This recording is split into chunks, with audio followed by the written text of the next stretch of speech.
नमस्कार दोस्तों, स्वागत है आप सभी का आपके अपने चैनल, आपके अपने परिवार पे। और जैसे कि आपको पता है, हम कंप्यूटर की क्लास स्टार्ट कर रखी है। एमसीक्यूज यहाँ पर कर रहे हैं। थ्योरी हम कर चुके हैं, थ्योरी बैच में, कंप्लीट थ्योरी बैच जो आपका चल रहा है। तो ऑडियो वीडियो ओके, एक बार बता दो, फिर करते हैं क्वेश्चन स्टार्ट। और कल हम कर चुके थे कितने क्वेश्चन, उससे आगे हम आज करेंगे। तो एक बार बता दो ऑडियो वीडियो ओके है, फिर स्टार्ट करते हैं।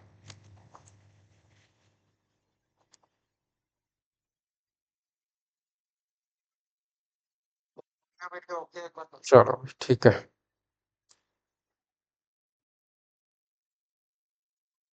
भादरा की धरती से राम राम, राम राम भाई। Tom and Jerry Ram Ram. Sachin Saini नमस्कार भाई। हाँ, हो गई है स्टार्ट बच्चे क्लास। चलो, तो कल हमने क्वेश्चन कुछ देख लिए थे, उससे आगे आज हम स्टार्ट करते हैं। तो पहला क्वेश्चन ये रहा आपकी स्क्रीन के ऊपर, निम्न में से क्या सामान्य गणना नहीं कर सकता। इनमें से कौन सा सामान्यतः गणना नहीं कर सकता, ये आपको बताना है। ठीक है, तो ये सिंपल सा क्वेश्चन है, लेकिन सिंपल सिंपल क्वेश्चन भी एग्जाम में आते हैं बच्चे, तो आपको नहीं छोड़ने हैं। ठीक है, चलो। नमस्कार, प्रणाम, गुड इवनिंग, सत श्री अकाल सभी को, राम राम। तो कंप्यूटर क्या है? कंप्यूटर तो आपका गणना कर सकता है बच्चे। मोबाइल फोन, तो मोबाइल फोन में तो सारा दिन गणना ही करते हो। ठीक है। कैलकुलेटर, कैलकुलेटर तो बना ही गणना करने के लिए था। तो प्रिंटर क्या करता है? प्रिंटर प्रिंट करता है बच्चे। ठीक है, आउटपुट डिवाइस प्रिंटर प्रिंट करता है, न कि गणना करता है आपका। ठीक है। प्रिंटर के टाइप तो हम जो चैप्टर पढ़ेंगे उसके अंदर प्रिंटर के टाइप भी पढ़ेंगे। अलग अलग तरह के आपके प्रिंटर होते हैं, कौन सा बेस्ट होता है, कौन सा कहाँ पर यूज होता है, वो सब हम पढ़ेंगे। ठीक है। निम्नलिखित में से कौन सा सबसे बड़ा, सबसे तेज और सबसे महंगा कंप्यूटर है? तो आपको ये बताना है। ऑप्शन 3 ही दिए हैं, क्वेश्चन की जगह एक जगह ऑप्शन भी, ऑप्शन की जगह लगा दिए क्वेश्चन, है ना। तो पर्सनल लैपटॉप और सुपर कंप्यूटर। तो आपको पता है कि सुपर कंप्यूटर ही इसका आंसर होगा। सुपर कंप्यूटर से अलग अलग तरह से क्वेश्चन पूछे जाते हैं, सिंपल स्टेटमेंट के हिसाब से। कार में लगा हुआ गति मापक यंत्र निरूपित करता है, बताइए इसका आंसर कौन सा होता है भाई। डी को लॉक कर दिया जाए, बहुत बढ़िया।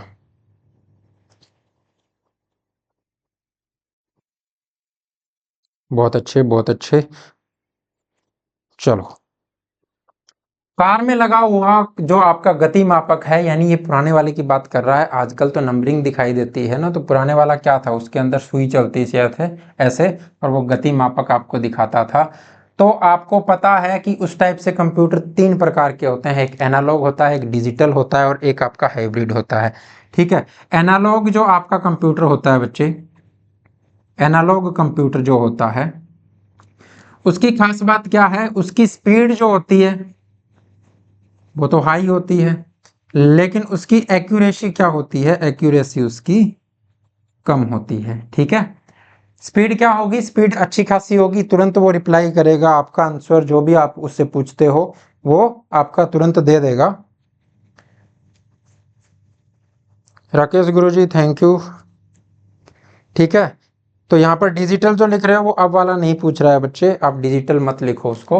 एनालॉग में स्पीड हाई होती है, एक्यूरेसी क्या होती है आपकी? लो होती है। डिजिटल कंप्यूटर में क्या होता है बच्चे? डिजिटल कंप्यूटर में आपकी क्या होती है? स्पीड कम होती है। ठीक है। स्पीड क्या होती है? कम होती है, लेकिन एक्यूरेसी क्या होती है? एक्यूरेसी हाई होती है। सिग्नल की बात करें तो एनालॉग में सिग्नल कुछ इस तरह से होता है आपका। ठीक है, इस तरह से बना होता है ना। और डिजिटल के अंदर सिग्नल कैसे होता है? इस तरह से होता है। ठीक है, इन सब की हमने बात कर ली थी। अब बात आती है हाइब्रिड। तो हाइब्रिड का क्या मतलब है? हाइब्रिड यानी दोनों को मिक्स करके बनाया गया। तो दोनों को मिक्स करेंगे तो वही चीज लेंगे ना, जो जिसके अंदर अच्छी होगी। तो एनालॉग की हमने स्पीड ली और डिजिटल की हमने एक्यूरेसी ली, यानी इसकी एक्यूरेसी और स्पीड दोनों अच्छी होती है। तो यहां पर आपका आंसर क्या होगा? एनालॉग कंप्यूटर होगा बच्चे। ठीक है। स्पीडोमीटर जो होता है वो आपका कौन सा होता है? एनालॉग कंप्यूटर होता है। आ गई बात समझ में? चलो, बाइक में लगा हुआ स्पीडोमीटर तो वो भी आपका एनालॉग कंप्यूटर होगा। ठीक है। एक डिजिटल घड़ी में किस प्रकार का कंप्यूटर हो सकता है, ये आपको बताना है। कुलदीप भाई प्रणाम।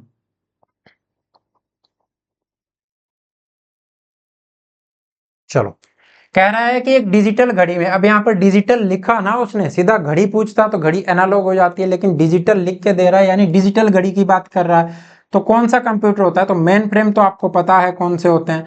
मेन फ्रेम कंप्यूटर तो बड़े बड़े संस्थानों में, रेलवे में, बैंक में, इन सब में यूज किए जाते हैं। आपके वो कंप्यूटर होते हैं जिसके अंदर बहुत ज़्यादा डाटा स्टोर करने की ज़रूरत होती है। आप ऑनलाइन एग्जाम देने जाते हो तो वहाँ का जो सर्वर होता है तो वो मेन फ्रेम कंप्यूटर होता है आपका।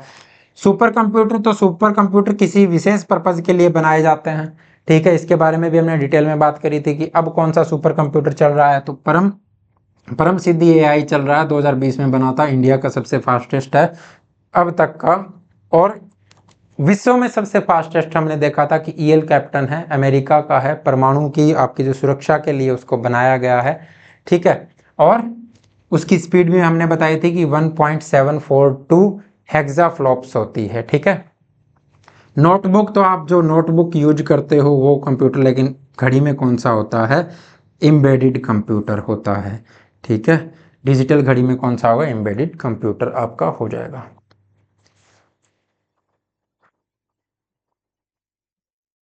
डी, बहुत बढ़िया, बहुत बढ़िया भाई, जिन्होंने डी आंसर किया है। क्वांटम कंप्यूटर किस पर आधारित है? बताइए, ये क्वेश्चन अगर आपने पढ़ा है तो इसका आंसर दो जल्दी से। क्वांटम कंप्यूटर, मेन फ्रेम कौन बोल रहा है बच्चे? ऐसा नहीं करना।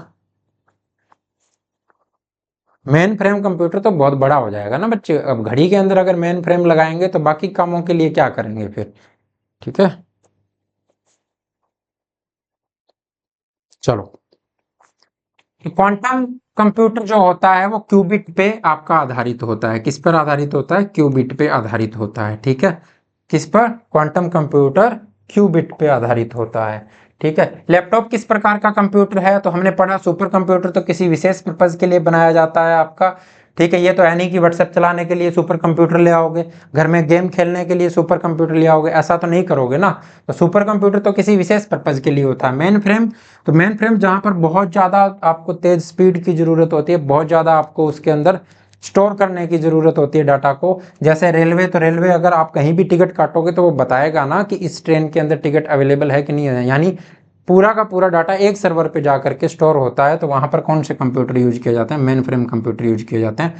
माइक्रो कंप्यूटर, तो माइक्रो कंप्यूटर जो होते हैं वो आपके सबसे छोटे कंप्यूटर होते हैं, और जो आप लैपटॉप यूज करते हो ना बच्चे, वो माइक्रो कंप्यूटर ही होता है आपका। ठीक है, हम जो घर में पीसी यूज करते हैं, लैपटॉप यूज करते हैं, मोबाइल फोन यूज करते हैं, टैबलेट यूज करते हैं, वो सब क्या है आपके? वो माइक्रो कंप्यूटर में आते हैं। और मिनी कंप्यूटर जो है, तो मिनी कंप्यूटर इससे बड़ा होता है, स्पीड में थोड़ा तेज होता है, स्टोरेज इसकी थोड़ी ज़्यादा होती है। ठीक है, और कहाँ पर? तो स्कूलों में और कैफेज में आपके कौन से यूज किए जाते हैं? मिनी कंप्यूटर यूज किए जाते हैं। ठीक है, छोटी संस्थानों में मिनी कंप्यूटर आपके प्रयोग में लाए जाते हैं। यहाँ तक बात समझ में आ गई? चलो, सी आंसर आ रहा है सबका, बहुत बढ़िया, शानदार भाई। थर्मामीटर युक्ति है, थर्मामीटर किसकी युक्ति है ये आपको बताना है। थर्मामीटर यानी किस तरह का कंप्यूटर होगा यही आपको बताना है, कि डिजिटल होगा, हाइब्रिड होगा, एनालॉग होगा, या नन ऑफ दीज होगा।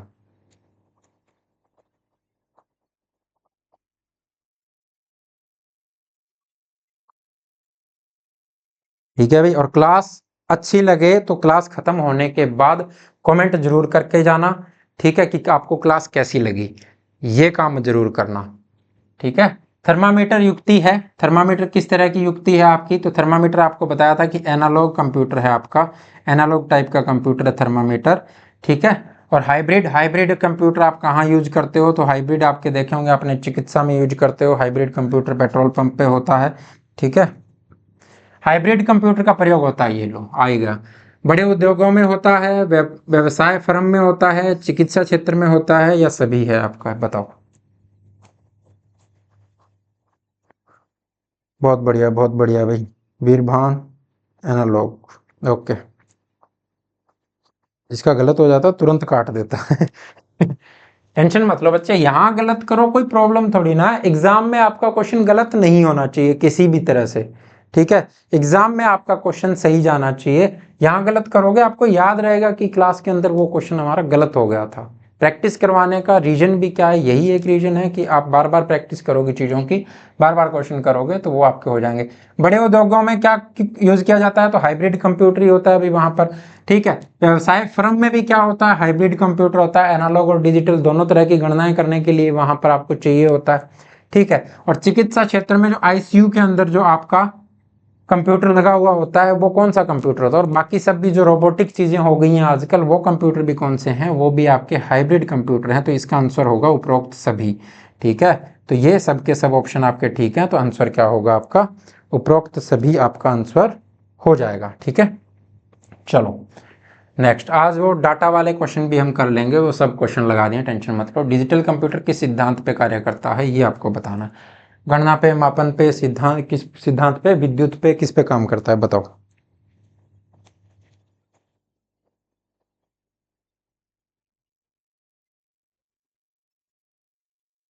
ओके, कह रहा है एसबीआई में, ओके। सभी में बोल रहा है क्या, ओके ओके ओके। चलो, तो डिजिटल कंप्यूटर किस सिद्धांत पे काम करेगा भाई, लॉजिकल सिद्धांत पे ही आपका काम करेगा, ठीक है। लॉजिकल सिद्धांत पे काम करता है डिजिटल कंप्यूटर। ये सब चीजें थ्योरी में डिटेल से हम पढ़ चुके हैं, डिजिटल कंप्यूटर किस तरह से काम करता है। वीएलएसआई और यूएलएसआई का प्रयोग आरंभ हुआ था, तो वीएलएसआई क्या है, इनको दिमाग में बिठा लो फुल फॉर्म्स को, डायरेक्ट एक आधा क्वेश्चन जरूर आपको देखने को मिलता है, और 10 में से तो आपको मुझे लगता है 2 क्वेश्चन तो मिल ही जाएंगे, ठीक है। वेरी लार्ज स्केल,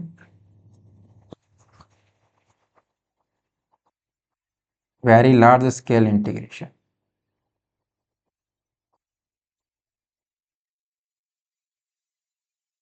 ठीक है। और ULSI, ultra large scale integration, ठीक है। यूएलएसआई क्या होगा आपका, अल्ट्रा लार्ज स्केल इंटीग्रेशन। हमने पढ़ा था कि इसको फोर्थ में यूज करते हैं, फोर्थ में ये आया था एलएसआई, वीएलएसआई और माइक्रो प्रोसेसर। और यूएलएसआई किस में आया था, तो फिफ्थ जनरेशन में आया था, एआई आ गया था यहाँ पे, रोबोटिक भी आ गया था। लेकिन यहाँ पर क्या क्वेश्चन पूछा गया है, वीएलएसआई और यूएलएसआई का प्रयोग कहाँ आरंभ हुआ, फिर 5वीं पीढ़ी यहाँ पर दी नहीं है, तो किसके साथ जाओगे, तो वीएलएसआई वाला ऑप्शन के साथ जाएंगे, ठीक है। क्यों, क्योंकि पीढ़ियों में यही तो कंफ्यूजन है कि किस में किस टाइम से किस टाइम तक, तो टाइम को आगे पीछे कर दोगे थोड़ा तो यूएलएसआई भी उसमें ऐड हो जाएगा, ठीक है। चलो, तो यहां पर किस ऑप्शन के साथ जाएंगे, चौथी पीढ़ी में, तो क्यों, क्योंकि वीएलएसआई वहां पर यूज हुआ था, और यूएलएसआई भी आप उसमें मान सकते हो 2 साल अगर और ऐड कर दोगे तो यूएलएसआई भी वहां पर आ जाएगा, ठीक है। तो आपको ध्यान रखना है ऐसी चीजों का कि किस तरह से आपको क्वेश्चन का आंसर करना है। फिफ्थ जनरेशन होता तो वो आपको कुछ और देता, या तो फोर्थ और फिफ्थ दोनों साथ में देता, ठीक है। किस पीढ़ी में प्रोग्रामिंग के लिए यांत्रिक भाषा का प्रयोग किया जाता था, ठीक है। क्वेश्चन को थोड़ा सा घुमा के पूछने की कोशिश कर रहा है ये, तो इसका आंसर जल्दी से आप कर दो। Punjabi music studio, thank you ji, nice class guru ji, thank you भाई। चलो, आज हम ये क्वेश्चंस निपटा लेंगे, और कल आपकी ट्यूसडे को आपकी, ठीक है, जो क्लास रहती है ऐप पर वही रहेगी, ठीक है। ट्यूसडे को, मंगलवार को आपकी क्लास उसी टाइम सेम टाइम पे ऐप पर पहुंच जाना वापस, थ्योरी की क्लास वहीं फिर करेंगे। अब तक क्लासें हो चुकी हैं, बढ़िया चल रहा है सब सिस्टम, बाकी तुम्हें पता है। किस पीढ़ी में प्रोग्रामिंग के लिए यांत्रिक भाषा यानी मैकेनिकल लैंग्वेज का यूज किया गया था, तो वो किस में किया गया था, तो वो पहली पीढ़ी में ही आपका यूज हुआ था। कब हुआ था, पहली पीढ़ी के अंदर ही हमने, ठीक है। मशीन लैंग्वेज उसी को कहेंगे आप यांत्रिक लैंग्वेज, यानी पंच कार्ड के ऊपर आपका स्टोर करके उसमें पंच कर दिया जाता था, वो भी क्या है आपकी मैकेनिकल लैंग्वेज थी। चलो, द्वितीय पीढ़ी में वैक्यूम ट्यूब के स्थान पर किसका प्रयोग किया गया था, दूसरी पीढ़ी में वैक्यूम ट्यूब के स्थान पर किसका प्रयोग किया गया था, बताना है आपको। मशीनी भाषा, ट्रांजिस्टर, असेंबली भाषा, सर्किट, किसका यूज हुआ था। ओके ओके ओके मंजू बच्चे,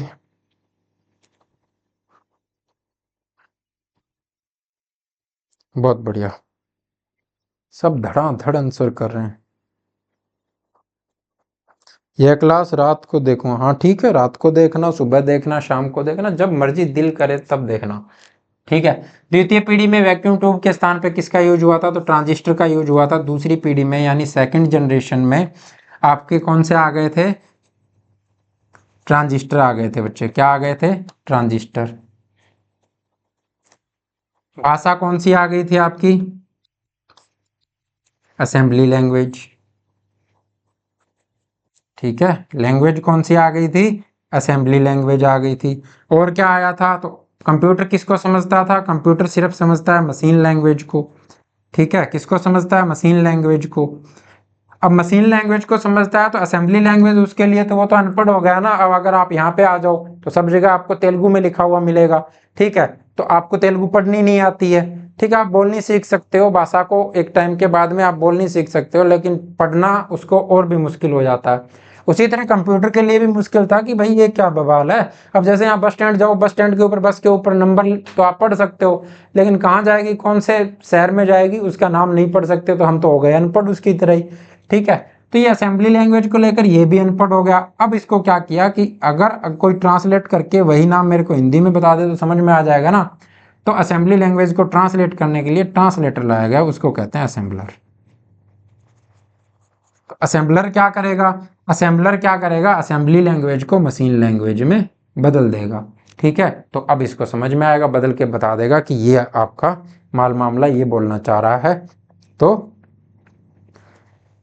हाँ, पीडीएफ डाल देंगे बच्चे। नेक्स्ट क्लास जो आपकी आएगी 15th क्लास, यूट्यूब ऐप के ऊपर 15th क्लास के साथ इसकी पीडीएफ आपको मिल जाएगी, ठीक है। अतरचंद थैंक यू भाई। तो जिसने लाइक नहीं किया है तुरंत लाइक कर दो, जाते टाइम शेयर कर देना।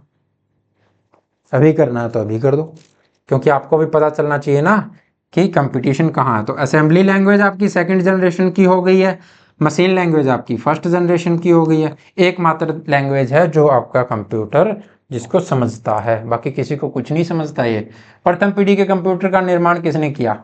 बताओ, अब पता चलेगा। प्रथम पीढ़ी के कंप्यूटर का निर्माण किसने किया ये आपको बताना है, और आप डिटेल में भी पढ़ जाना। कई बार क्या है कि इन्होंने जो प्रथम पीढ़ी के कंप्यूटर बनाए थे उनको छोड़ करके दूसरा पूछ लेता है।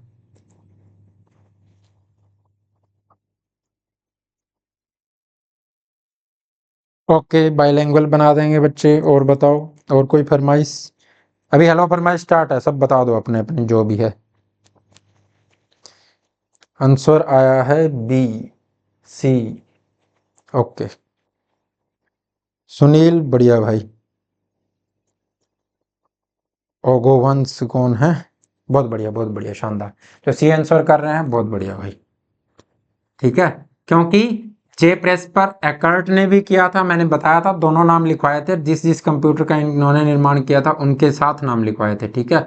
जॉन मैचली ने। इससे पहले मैं बता भी चुका हूं कल वाली क्लास के अंदर कि कौन कौन से कंप्यूटर आपके फर्स्ट जनरेशन में बने थे। एनियाक बना था, यूनिवैक बना था, एडसेक बना था। तो ये सब कंप्यूटर कौन से थे? आपके फर्स्ट जनरेशन के कंप्यूटर थे। तो ये दोनों आपके कौन थे? बनाने वाले थे इनको, ठीक है। तो उनमें से एक नाम और भी आता है, वो भी आपको ध्यान रखना है, वो लिखवा चुका हूं। ट्रांजिस्टर की खोज किस पीढ़ी में हुई? बताओ। अभी तो पढ़ा है हमने दूसरी पीढ़ी में। ट्रांजिस्टर दूसरी पीढ़ी में यूज हुआ था। वाणिज्यिक प्रयोग के लिए उपलब्ध कराया गया पहला कंप्यूटर कौन सा था? बताओ। मैनियॉक था, एनियॉक था, एडसेक था, यूनिवैक था? हिंदी में लिख दिया इसको भी। ओके, बाद में सारी क्लास देखूंगा, आप आधी देखो सारी देखो।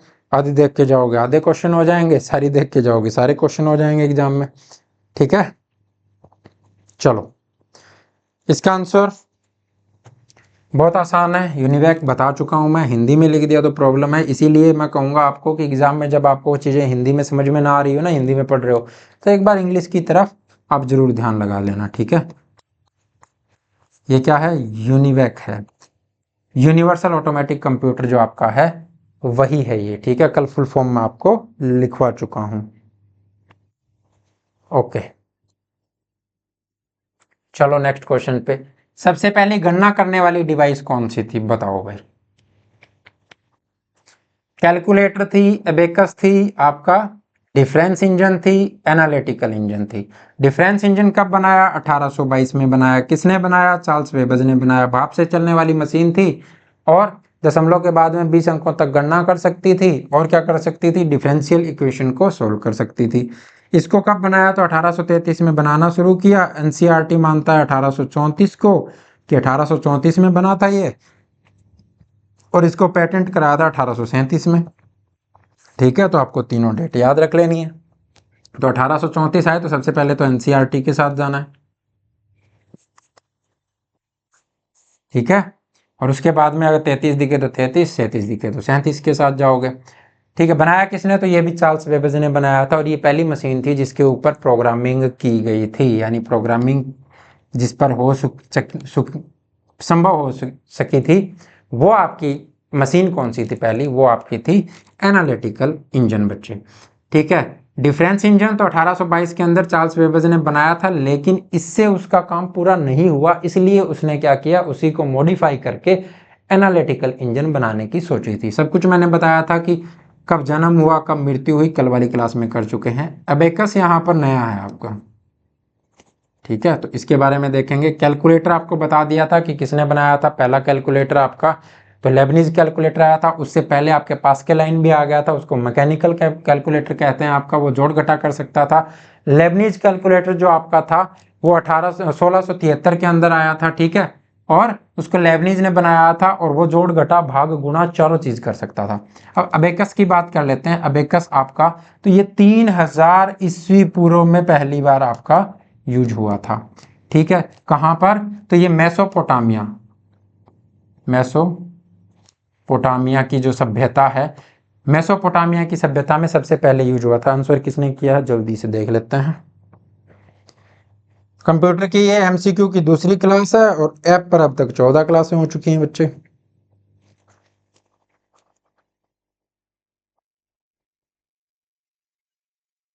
ओके, सब कुछ इंग्लिश में ही तो लिख रहा हूँ। हिंदी वालों को बोलना चाहिए कि सर हिंदी में लिखिए, यहाँ लिख रहे हैं कि इंग्लिश में लिखो। मेसोपोटामिया, तो मेसो का मतलब क्या होता है बच्चे? मेसो का मतलब होता है बीच में। ठीक है, और पोटामोस का यूनानी भाषा में मतलब क्या होता है? किसका? पोटामोस। पोटामोस का मतलब होता है नदी। ठीक है, यानी मेसोपोटामिया का मतलब आपको क्या था? दो नदियों के बीच की भूमि। ठीक है, और ये जो आपका मेसोपोटामिया की सभ्यता कहाँ पर थी? तो अभी का जो इराक का एरिया है, जो तुर्की का एरिया है, इराक में सबसे ज्यादा एरिया है इसका तुर्की का, और ईरान का जो एरिया है आपका, वहां पर आपकी ये मेसोपोटामिया की सभ्यता थी। 3000 ईस्वी पूर्व में सबसे पहले इसको यूज किया गया था। तो ये क्या है? ये एक लकड़ी का बना हुआ फ्रेम होता है। ठीक है, लकड़ी का बना हुआ फ्रेम होता है जिसको दो भागों में बांटा जाता है, और इस तरह से आपके उसके अंदर लोहे की डंडियां जड़ी हुई होती हैं, और उसके ऊपर क्या लगे होते हैं? मनके। मनकों को कहते हैं आप बेड्स। ठीक है, क्या लगे होते हैं? बेड्स लगे हुए होते हैं। ठीक है, तो यहाँ पर 4 बेड्स होते हैं। यहाँ पर एक, किसी में एक होते हैं, किसी में दो होते हैं। ठीक है, दो दो होते हैं या एक एक होते हैं। तो ये जो नीचे वाले बेड्स होते हैं इनको कहते हैं अर्थ। इनको क्या कहते हैं? अर्थ कहते हैं। ऊपर वाले जो बेड्स होते हैं इनको कहते हैं हेवन। ठीक है, ये सब बातें मैंने बताई थी। एक हेवन की वैल्यू कितनी होती है? एक हेवन की वैल्यू होती है बच्चे आपकी 5। और एक अर्थ की वैल्यू कितनी होती है? एक अर्थ की वैल्यू होती है 1। जब आपको नंबर बनाना होता है तो आप क्या करते हो? एक इसको इधर खिसकाओगे, और नीचे वाला जो आपका बेड्स होगा, यानी जो मन का होगा, उसको ऊपर खिसका दोगे तो 5 और 1 6 होगा। इसी तरह 9 तक नंबर बना सकते हो, और 9 तक ही बनाने की आपको जरूरत होती है। ठीक है, अब क्या हुआ? अब आपने देखा होगा कि आविष्कारक में क्या है? चाइना का नाम आ जाता है बहुत सी जगह, कि चीन इसका अबेकस का आविष्कार किसने किया? चाइना ने किया, ये नाम आता है कि चाइना ने किया। तो चाइना का नाम क्यों आता है? तो दूसरी सदी जो आपकी आई, दूसरी सदी आते आते, दूसरी सदी शताब्दी आते आते चीन ने इसको लोकप्रिय बनाया बच्चे।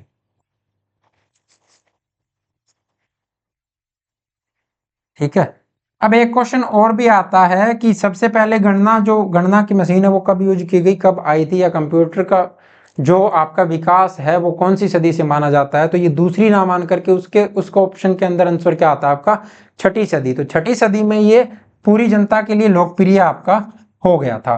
ठीक है, अब क्या है, चीन ने इसको लोकप्रिय बनाया, इसीलिए क्या कह देते हैं कि चीन ने इसका आविष्कार किया। और चीन में इसको कहा क्या जाता है, अबेकस को चीन में अबेकस तो कहा नहीं जाता, वो तो हम कहते हैं। तो चीन में क्या कहा जाता है, तो स्वान पान कहा जाता है। ठीक है, क्या कहा जाता है, स्वान पान। ठीक है, चीन में क्या कहा जाता है, स्वान पान कहा जाता है। लेकिन अब एक और कंफ्यूजन आपको होगी, आपने कहीं कहीं क्वेश्चन के अंदर ये पढ़ा होगा कि अबेकस का आविष्कार किसने किया। ठीक है, अबेकस का आविष्कार किसने किया, तो आप कहीं कहीं पढ़ते होंगे कि जी हमें मिलता है टिम क्रेनमर, क्रेमनर है क्या, क्रेमनर। ठीक है, तो ये नाम आपका क्यों आता है, टिम क्रेमनर का नाम आपका क्यों आता है, तो ये नाम आने के पीछे रीजन ये है बच्चे कि इसने 1602 में अबेकस का आविष्कार तो किया, लेकिन कौन से अबेकस का, इसको मॉडिफाई करके एक नया अबेकस बनाया। कहाँ के थे ये, बेबीलोन के थे, और यूएसए में इन्होंने बनाया। ऐसा अबेकस बनाया जिसको दृष्टिबाधित लोग, कौन, दृष्टिबाधित लोग प्रयोग कर सकें। आधुनिक जो अबेकस का आविष्कार किसने किया, तो इसने किया 1602 के अंदर किया, बेबीलोन में, यूएसए में। ठीक है, ये बात आई समझ में। हाँ, चीन ने सुधार किया था 3000 ईस्वी पूर्व, बहुत बढ़िया, सब सही जा रहे हैं भाई। ठीक है, तो ये सब चीजें आपको याद रखनी है, और ये भी याद रखना है कि स्वानपान चीन के अंदर इसको बोला जाता है। और ऊपर वाला मन का 5 का, नीचे वाला मन का 1 का, उसी से सब नंबर आपके बन जाएंगे। ठीक है, और ये प्लेस वैल्यू के ऊपर आपका काम करता था। ठीक है, किस पर काम करता था, प्लेस वैल्यू पर,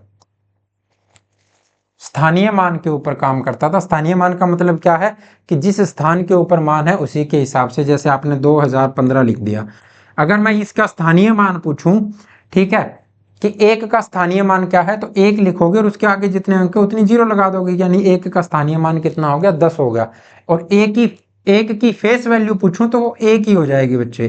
फेस वैल्यू मतलब जैसा वो दिख रहा है वही वैल्यू। ठीक है, तो एक की फेस वैल्यू क्या हुई, एक, ये है फेस वैल्यू। और प्लेस वैल्यू क्या हुई, प्लेस वैल्यू का मतलब है जिस स्थान पर वो है वो वैल्यू, ये 2.5 के स्थान पे है तो 10 हो जाएगा। 2 की पूछूंगा, प्लेस वैल्यू पूछूंगा तो 2000 हो जाएगी, फेस वैल्यू पूछूंगा तो 2 ही हो जाएगी। ठीक है, आवाज में कोई दिक्कत नहीं है ना बच्चे, कल एक बच्चे ने कमेंट किया कि आवाज सही नहीं आ रही है। चलो चले हैं नेक्स्ट पे, तो बताओ एक कंप्यूटर के 4 प्रमुख कार्य, कौन सा क्रम सही है, क्रम लगाया नहीं लगाया, वो तेरे शॉर्ट फॉर्म लिख देता हूं भाई मैं सबकी, तुम बता देना।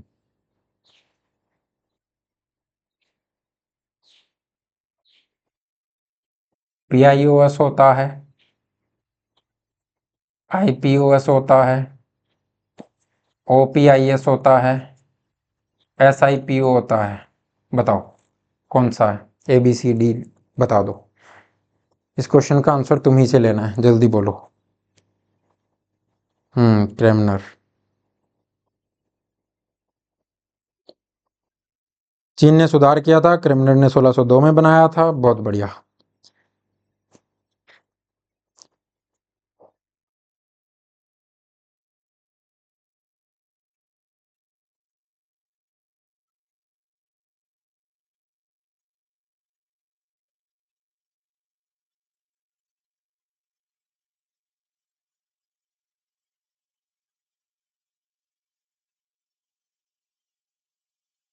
बी को लॉक कर दिया जाए,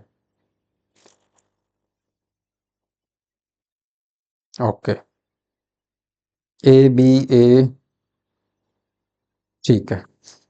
ये साइकिल कौन सी होती है बच्चे, IPOS होती है। इसका मतलब क्या है कि इनपुट, ठीक है, उसके बाद में क्या करेगा, प्रोसेसिंग, ठीक है, उसके बाद में आउटपुट, और आउटपुट आने के बाद आप क्या कर देते हो, स्टोर यानी स्टोरेज। ठीक है, तो ये आपकी साइकिल होती है। कई जगह आपको आईपीओ भी लिखा हुआ मिलेगा, ये क्वेश्चन भी आ जाता है। ये 3 स्टेप दे करके वो पूछ लेता है कि सही साइकिल का पैटर्न आपका कौन सा है। तो आईपीओ भी होता है और आईपीओएस भी होता है। ठीक है, जब तक स्टोरेज नहीं थी तो आईपीओ था, स्टोरेज आ गई तो आईपीओएस हो गया। ठीक है, तो ये बात हमने अच्छे से पढ़ ली थी। निम्न में से क्या एक कंप्यूटर का मूल कार्य नहीं है, बताओ भाई। ऑप्शन क्या क्या है आपके, टेक्स्ट कॉपी करना, इनपुट स्वीकार करना, डाटा प्रोसेस करना, डाटा स्टोर करना। करो आंसर। चलो, क्या आपका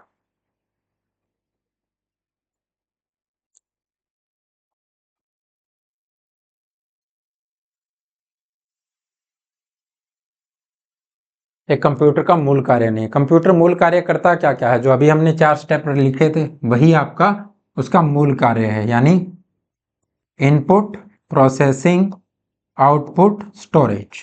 ठीक है, ये 4 काम वो करता है। तो इनमें से कौन सा है, डाटा स्टोर करना, ये उसका काम है। ठीक है, डाटा प्रोसेस करना, ये भी उसका काम है। इनपुट स्वीकार करना, ये भी उसका काम है। टेक्स्ट कॉपी करना, तो ये उसके मूल कार्य में नहीं आता, तो ये आपका आंसर हो जाएगा। ठीक है, टेक्स्ट कॉपी करना, हाँ भाई टेक्स्ट कॉपी, बहुत बढ़िया विक्रम, अतर, सबका ये आ रहा है ना। संदीप भाई ध्यान से पढ़ो।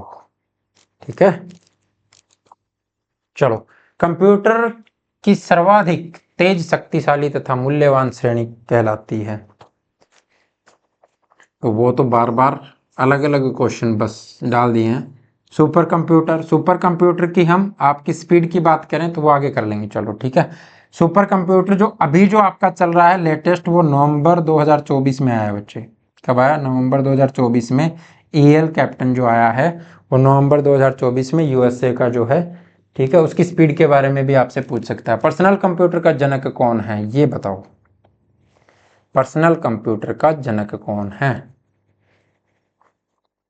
पीसी, पर्सनल कंप्यूटर किसने बनाया। सुपर कंप्यूटर, बहुत बढ़िया, शानदार।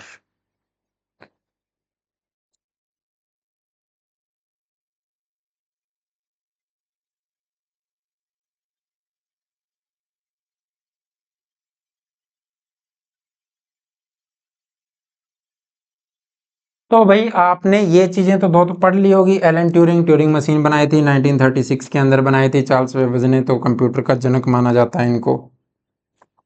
तो एडवर्ड रॉबर्ट क्या होंगे, ये आपके पीसी के यानी पर्सनल कंप्यूटर के जनक माने जाते हैं। और अगस्टा एडमिंग, ये हम आगे पढ़ेंगे। ठीक है, ये भी कंप्यूटर से जुड़ा हुआ ही नाम है। आज तक कंप्यूटर की कुल कितनी पीढ़ियां आ चुकी हैं, तो लोग कहते हैं कि 6th जनरेशन आ चुकी है। तो वो आपकी आधिकारिक रूप से आपकी अभी तक अनाउंस नहीं हुई है, और जब तक नहीं होगी तब तक कोई भी नहीं मानेगा। ठीक है, डी आंसर।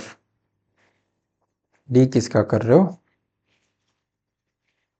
ये पीछे चल रहा है क्या, हाँ। तो कितनी पीढ़ियां आ चुकी है, 5 पीढ़ी। 5वीं पीढ़ी कब से स्टार्ट है, तो 1990 से मान रहे हैं हम, 1990 से लेकर के अब तक। ठीक है, इसमें क्या है, इसमें एआई है, इसमें क्या है, इसमें रोबोटिक है। रोबोटिक्स और एआई 5वीं पीढ़ी के अंदर है। इंटरनेट का इस्तेमाल होना शुरू हो चुका है। ठीक है, कंप्यूटर की कौन सी विशेषता इसके प्रयोग को आकर्षक बनाती है, सूचना का भंडारण व पुनः प्राप्तियां, केवल स्वचालित संचालन, और परिशुद्धता एवं गति, बताओ।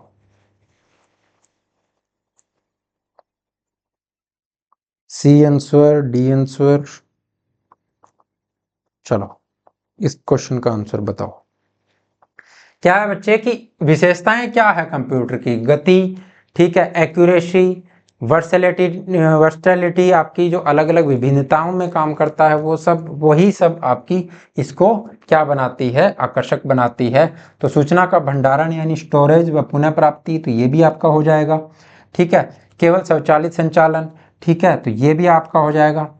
ठीक है, परिशुद्धता एवं गति, तो गति स्पीड भी होती है आपकी, तो उपरोक्त सभी आपके क्या हो जाएंगे, इसका आंसर हो जाएगा। इसका केवल हटा लो, ठीक है, बस इसका केवल क्या कर लो, हटा दो, क्योंकि इसको मानेंगे तो केवल और आ जाएगा ना साथ में। तो स्वचालित संचालन यानी ऑटोमेटिक जो चलता है उसकी बात वो कर रहा है। गति, तो गति की बात करते हैं तो कंप्यूटर की गति किस में मापते हैं, आईपीएस में मापते हैं।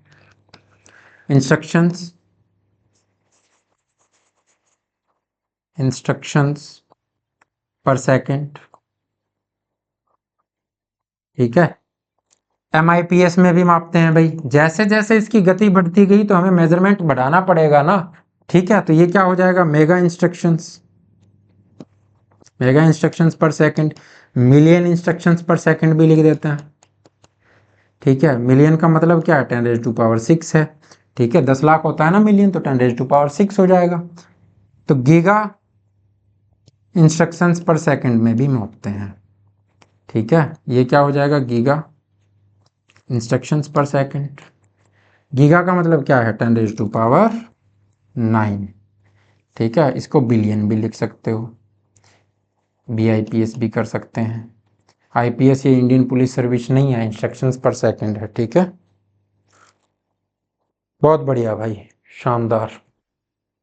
मनु कुमार, डी आंसर, बहुत अच्छे। चलो, ALM और SA में कंप्यूटर के कितने क्वेश्चन आते हैं, 10 क्वेश्चन। अब की बार 10 का बोल रखा है बच्चे, और पिछली बार भी देखा होगा आपने, सारा आपसे क्या पूछ लिया गया, सारा का सारा पाइथन पूछ लिया।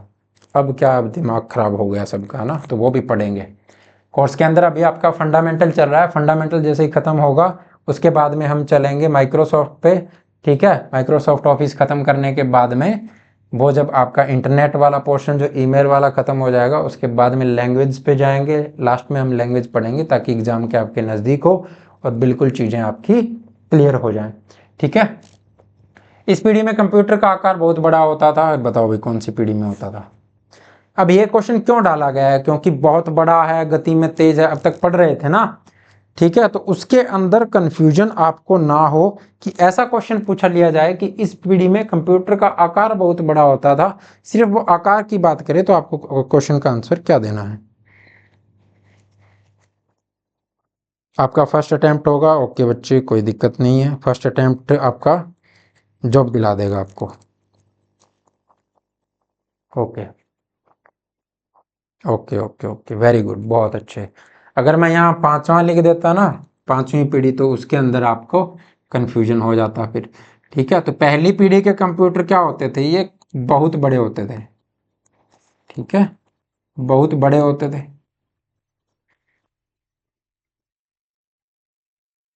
इलेक्ट्रिसिटी भी ज़्यादा लेते थे, इलेक्ट्रिसिटी की खपत ज़्यादा थी। अब एलएम वाले बिल भेजते थे ना, पहले भेजते थे तो फिर मोटा बिल आता था इसमें, और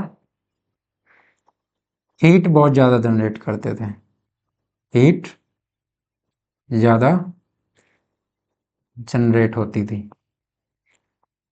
यानी कमरे के आकार के कंप्यूटर हैं, पूरे कमरे के अंदर बनाया जाएगा, फिर उसकी हीट बढ़ेगी, इलेक्ट्रिसिटी बहुत ज़्यादा यूज होगी, फिर हीट बढ़ेगी, उसको ठंडा करने के लिए भी कुछ ना कुछ आपको लगाना पड़ेगा। तो ऐसी टाइप का आप कुछ भी लगाओगे तो फिर उससे भी इलेक्ट्रिसिटी भी ज़्यादा खपत होगी, और क्या होगा, हीट से उसको निजात दिलाने के लिए आपको और इलेक्ट्रिसिटी यूज करनी पड़ रही है, और ज़्यादा खर्चा हो रहा है, ठीक है। तो धीरे धीरे सुधार किया गया। कंप्यूटर शब्द किस भाषा से लिया गया, बताओ। सब डाल दिए मैंने, अब देखो तुम क्या आंसर करोगे। ये कंफ्यूजन भी आज दूर कर देंगे, इसमें सबसे ज़्यादा कंफ्यूजन रहता है बच्चों को। हाँ, मेंटेनेंस भी ज़्यादा थी। ऐसे भी बच्चे, कोई दिक्कत नहीं है, घी शक्कर तो कहाँ से लेके आओगे, मिठाई का डब्बा लेके आना फिर ठीक है।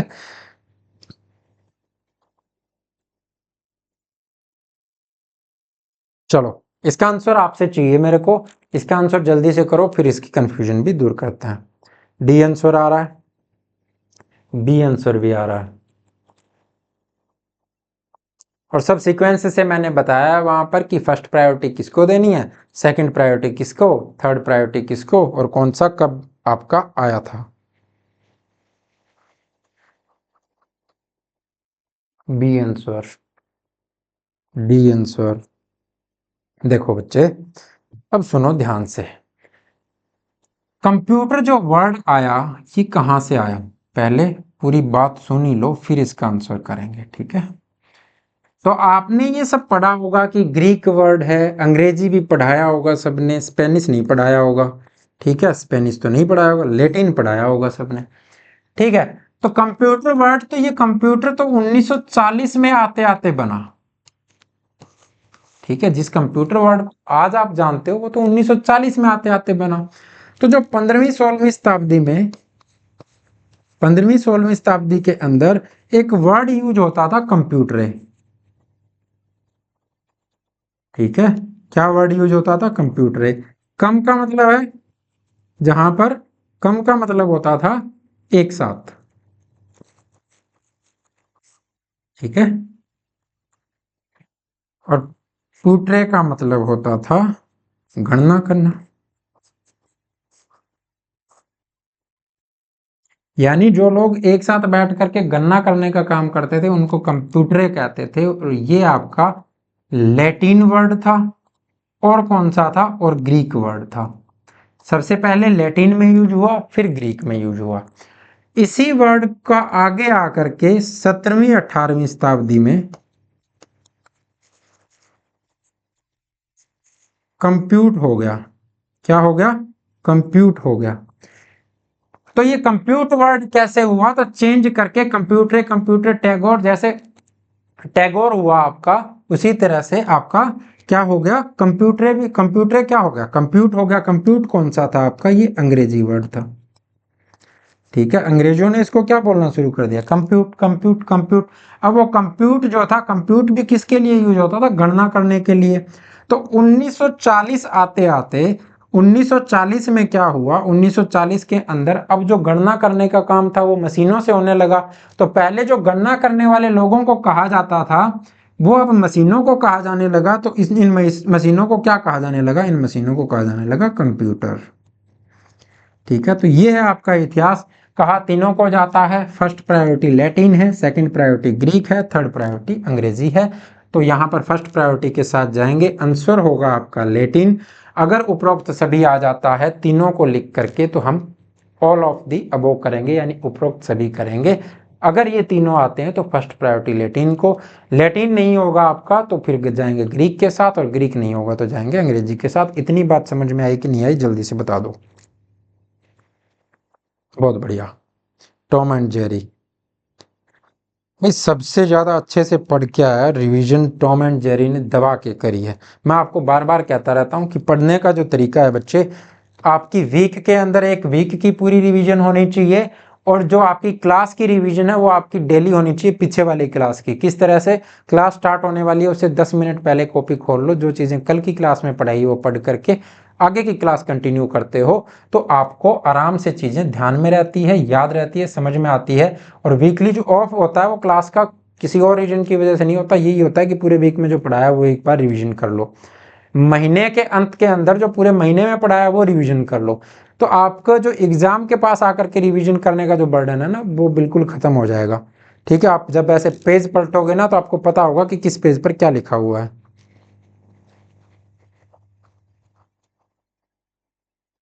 ठीक है। चलो आगे चलते हैं। कंप्यूटर के जनक कौन है, ये बताओ भाई, कंप्यूटर के जनक कौन है, तो ये तो पता ही है, चार्ल्स बेबेज। दोबारा डाल दिया है, बताओ। Father of computer Charles Babbage को बोलते हैं। किस पीढ़ी में कीबोर्ड और मॉनिटर का प्रयोग किया गया था, ये बता दो। कीबोर्ड और मॉनिटर का प्रयोग किस पीढ़ी में हुआ था, जल्दी से बता दो।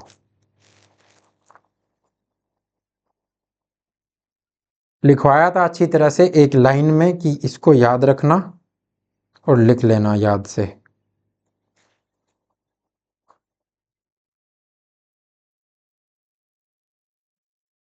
जिन्होंने नहीं लिखा, जिन्होंने नहीं याद किया, वो आज कर लेना।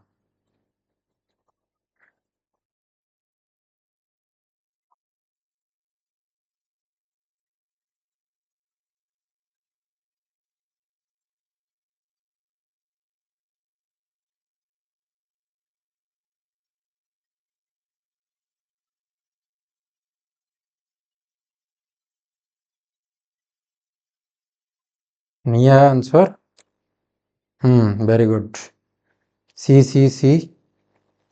पवन राठी है, राजकमल है, सब बढ़िया भाई। मंजू, सबने सही आंसर मारा, बहुत बढ़िया, बहुत अच्छे से पढ़ रहे हो। तीसरी पीढ़ी, ठीक है। कीबोर्ड और मॉनिटर का प्रयोग कब हुआ था? तीसरी पीढ़ी में आकर के आपका कीबोर्ड और मॉनिटर का प्रयोग हुआ था। सीधा क्वेश्चन पूछा जाता है, 1 नंबर पक्का समझो। पहला ऑपरेटिंग सिस्टम किस पीढ़ी में आया? ऑपरेटिंग सिस्टम आपका पहला किस पीढ़ी में आया? कल हम पढ़ चुके हैं कि प्रोसेसर किस पीढ़ी में आया था। 1971 के अंदर माइक्रो प्रोसेसर बना था। किस पीढ़ी में यूज हुआ? 5वीं पीढ़ी के अंदर आपका माइक्रो प्रोसेसर, किसमें? चौथी पीढ़ी के अंदर आपका माइक्रो प्रोसेसर यूज हुआ था। 71 में बना था। और 76 से चौथी पीढ़ी जो आपकी स्टार्ट होती है, 76 से आपका 89 तक जो चौथी पीढ़ी है, उसके अंदर माइक्रो प्रोसेसर यूज हुआ। तो ऑपरेटिंग सिस्टम किस पीढ़ी में आया था, ये आपको जल्दी से बता देना है। ऑपरेटिंग सिस्टम किस पीढ़ी में आया था? Very good, very good, very good. Tom and Jerry, मिल, बहुत बढ़िया। मिल भी याद है इनको, बताओ कहां पर मिल, कहां पर यूज हुआ था? आपका मिल जो यूज हुआ था ना बच्चे, वो एनालिटिकल इंजन के अंदर, जो आपका प्रोसेसिंग का डिवाइस था, जो स्टोरेज जिसको बोलते थे, स्टोरेज का डिवाइस जो था उसको मिल बोलते थे उसमें, ठीक है।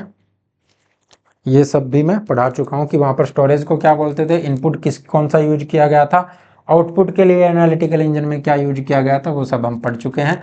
तो ऑपरेटिंग सिस्टम किस में आया था? दूसरी पीढ़ी में आया था।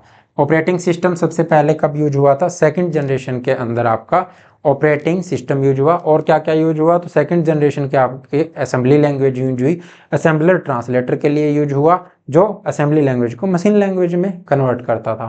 तो बार बार चीज़ें रिपीट हो रही हैं, आपके दिमाग में सेट हो जानी चाहिए। बहुत बढ़िया, जिनका आंसर सी आया है, बहुत बढ़िया, बहुत बढ़िया। चलो करो आगे। आर्टिफिशियल इंटेलिजेंस के जनक कौन है, ये बता दो। सीधा सीधा क्वेश्चन लिखवाया हुआ है आपको। और कब इन्होंने इस चीज को बनाया, तैयार किया, सोचा, जो भी था वो सब कुछ लिखवाया हुआ है। आर्टिफिशियल इंटेलिजेंस, ठीक है, यानी एआई 5th जनरेशन में यूज हो रहा है, ठीक है। उसी की बात हो रही है, वही एआई है आपकी आर्टिफिशियल इंटेलिजेंस, जो आपकी चैट जीपीटी में यूज हो रही है, ओपन एआई के अंदर यूज हो रही है।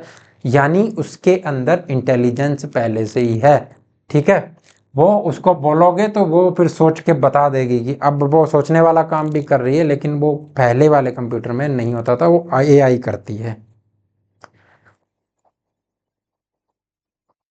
जॉन मैचली कौन? जॉन मैचली तो ऑप्शन ही नहीं है। मैकार्थी लिखा है ना, हाँ ठीक है फिर। John McCarthy. मैचली जो थे वो फर्स्ट जनरेशन के कंप्यूटर बनाने में थे। जॉन मैकार्थी ने, बहुत बढ़िया बच्चे जिन्होंने जॉन मैकार्थी ऑप्शन का आंसर किया इसका। जॉन मैकार्थी आर्टिफिशियल इंटेलिजेंस के जन्मदाता हैं। उन्होंने ही आर्टिफिशियल इंटेलिजेंस को इंट्रोड्यूस करवाया था, ठीक है, और उन्होंने ही इसको तैयार किया। आईसी बनाने में किसका प्रयोग होता है, बताओ भाई। सिल्वर का होता है, मिश्र धातु का होता है, कॉपर का होता है, सिलिकॉन का होता है, किसका यूज होता है? ठीक है, कंफ्यूज हो जाओगे, सब सही है क्या? ठीक है, बताओ जल्दी से। क्वेश्चन कैसे हैं? आसान लगने का रीजन एक ही हो सकता है कि आपने चीजें पढ़ी हैं, और पढ़ी हैं तो डिटेल में पढ़ाई गई है, अब यहाँ पर आसानी लगेगी। और आसान लगने का मतलब क्वेश्चन कोई उड़ करके कहीं से नहीं आ जाएंगे, क्वेश्चन इन्हीं में से आने हैं, ठीक है। जो बड़े बड़े क्वेश्चन देखते हो, वो पहले लिखता है कि माइक्रोसॉफ्ट 360 जो है, 365 जो है, जिसके अंदर इस तरह से यूज हो रहा है, उसके अंदर फिर लास्ट के अंदर एक क्वेश्चन लाइन में, एक लाइन में क्वेश्चन लिख देता है। Very good, very good, very good, बहुत अच्छे। पवन राठी, ईशांत, एसबी, बहुत बढ़िया, सब अच्छे जा रहे हैं। सिलिकॉन, ठीक है, किसका यूज होता है? सिलिकॉन से बनी होती है, ठीक है। किससे बनी होती है? सिलिकॉन से बनी होती है। ट्रांजिस्टर किस धातु से मिलकर बनता है, बताओ। अब बताओ, वो तो तुम्हें से सबने पढ़ रखा होगा। ट्रांजिस्टर बताओ। चारों ऑप्शन आपके पास है और चौथा तो नन ऑफ दीज, जिसको भी ऑप्शन नहीं मिला होगा।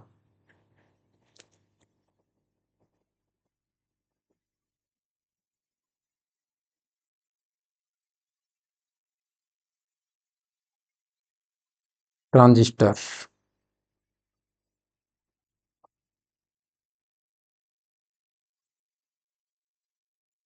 जल्दी ले दो, बी मैग्नेटिक मटेरियल। हाँ आने लगा ना, ये ऐसा क्वेश्चन बच्चे, वो उसका आईसी का तो हर बार पूछता है, लेकिन कुछ ना कुछ नया डाल देगा। ये भी सिलिकॉन के साथ जा रहे हो, मार खाओगे तुम।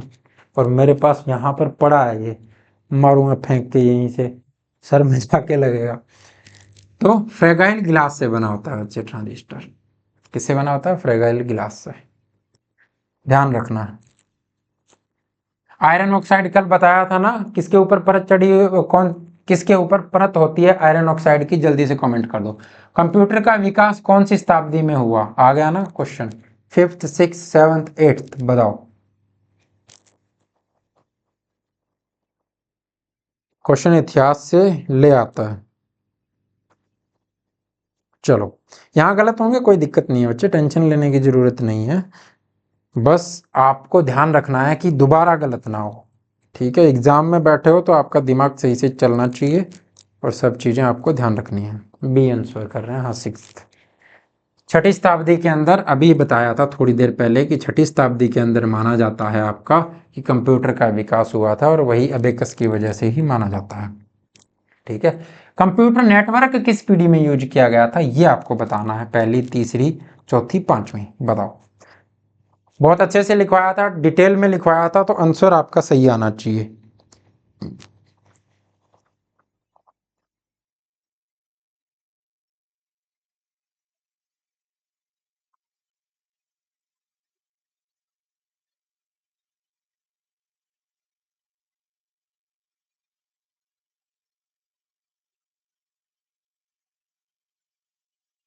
आपके कमेंट में इस वजह से ले रहा हूं इन क्वेश्चनों पे कि मैं देखना चाहता हूं कि जो ऐप के अंदर बच्चे पढ़ रहे हैं वो कितना रिवीजन कर रहे हैं और कितना उनको याद रह रहा है।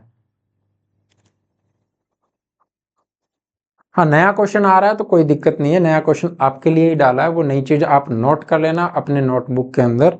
ठीक है, क्योंकि कई बार क्वेश्चन सीधा सीधा कहीं से उठ करके आ जाता है और वो चीज आपको। ठीक है भाई, ईशांत राणा, बहुत बढ़िया, शानदार। कौन सी पीढ़ी? Fourth generation. फोर्थ जनरेशन के अंदर नेटवर्क, कंप्यूटर नेटवर्क आ गया था आपका। किस तरह से आ गया था? तो आपका लैन आ गया था, और दूसरा कौन सा? तो आपका मैन आ गया था।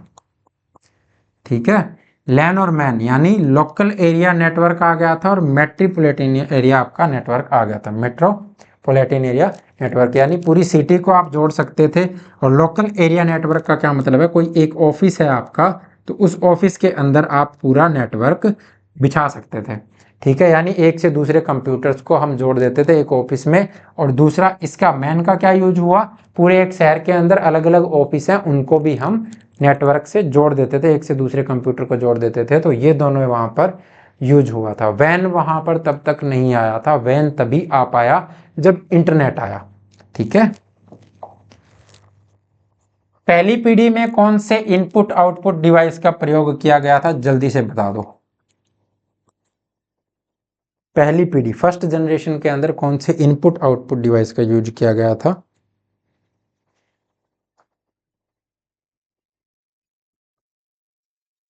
ओके एसवी बच्चे, बहुत बढ़िया, स्टार्ट कर लेना और कंप्लीट भी कर लेना उसको।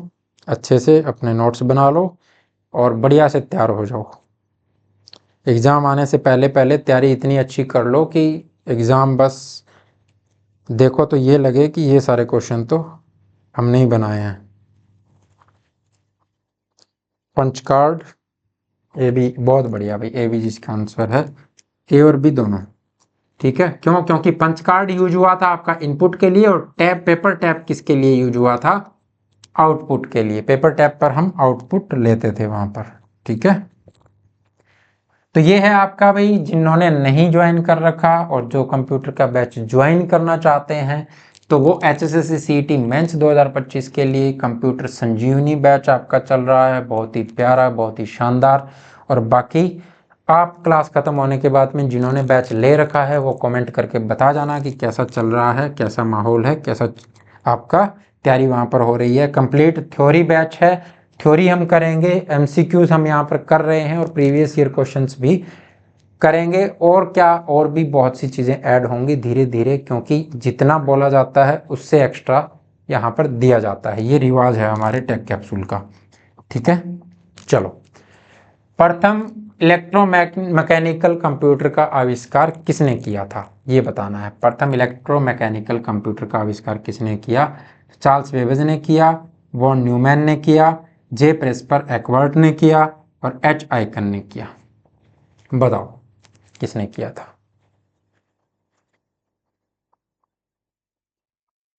ये भी बता दो कि ये भी मैंने बताया हुआ ना कि प्रथम इलेक्ट्रोमैकेनिकल कंप्यूटर था कौन सा, अलग से लिखवाया था सब चीजें।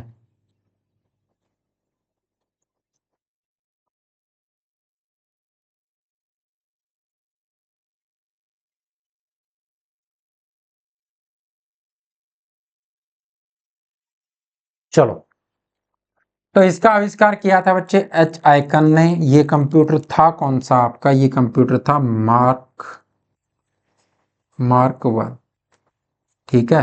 मार्क 1 को कब बनाया गया? तो मार्क 1 आपका 1944 के अंदर बना था। किसने बनाया था? तो IBM ने बनाया था। किसने बनाया था? IBM ने। IBM क्या है? ये है आपकी इंटरनेशनल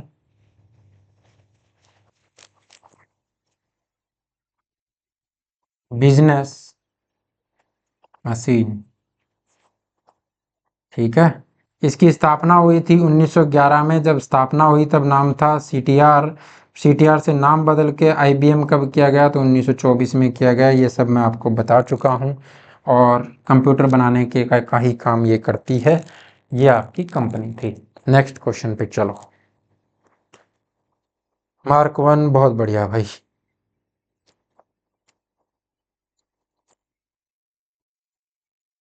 चारों 500 बच्चे जो लगातार आंसर कर रहे हैं बच्चे, आप अगर दोनों सब्जेक्ट अच्छे से इसी तरह से पढ़ रहे हैं, इसी तरह से रिवीजन कर रहे हैं, तो आज आप ऐलान कर दो चाहे, ठीक है, कि आपकी नौकरी पक्की है, ठीक है।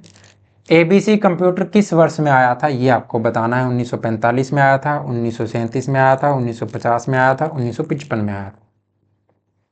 ABC computer. ABC कंप्यूटर का आप पहले लिख लो कि फुल फॉर्म क्या है। ABC Atanasoff berry computer, क्या है? एटन्स ऑफ बेरी कंप्यूटर, ठीक है। एटन्स ऑफ कौन थे? ये प्रोफेसर थे भाई, ठीक है। और क्लिफोर्ड बेरी, ये इनके स्टूडेंट थे। और PhD के स्टूडेंट को प्रोफेसर का असिस्टेंट माना जाता है, तो इनको असिस्टेंट भी कह दिया जाता है, इनके स्टूडेंट भी कह दिया जाता है, ठीक है। तो इन दोनों ने मिलकर के क्या बनाया था? ABC कंप्यूटर को बनाया था। और इसके अंदर सबसे पहले मैंने लिखवाया था आपको कि जो आपका वैक्यूम ट्यूब जो है, ठीक है, वैक्यूम ट्यूब का जो इस्तेमाल हुआ था सबसे पहले इसी में हुआ था। और 300 वैक्यूम ट्यूब लगी थी, 300 ट्यूब्स लगाई गई थी, ठीक है। इसकी फोटो भी मैंने आपको दिखाई थी कि आउटपुट कहाँ पर लिया जा रहा है, वैक्यूम ट्यूब कहाँ पर लगी हुई है, ठीक है। तो सब हमने वहाँ पर देखा था। तो 300 ट्यूब इसमें लगी थी। तो प्रोफेसर कौन थे? एटनशॉप थे और बेरी, इन दोनों ने मिलकर के बनाया। और बनाया कब? तो 1937 में बनाया था, ठीक है। 1937 में, 42 में बन करके तैयार हो गया था और काम स्टार्ट हो गया था इस पे, ओके।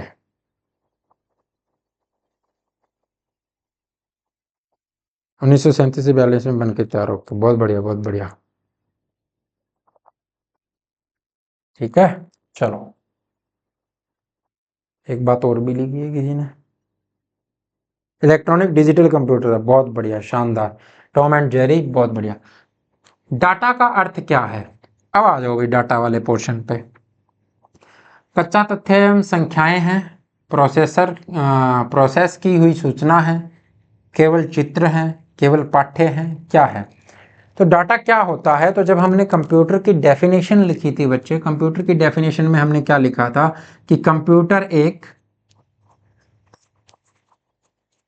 इलेक्ट्रॉनिक डिवाइस है जो यूजर से इनपुट के रूप में डेटा या इंस्ट्रक्शंस लेता है, उसे प्रोसेस करता है,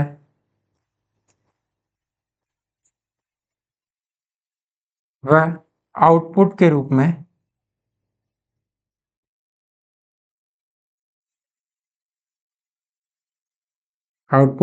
में इंफॉर्मेशन प्रदान करता है।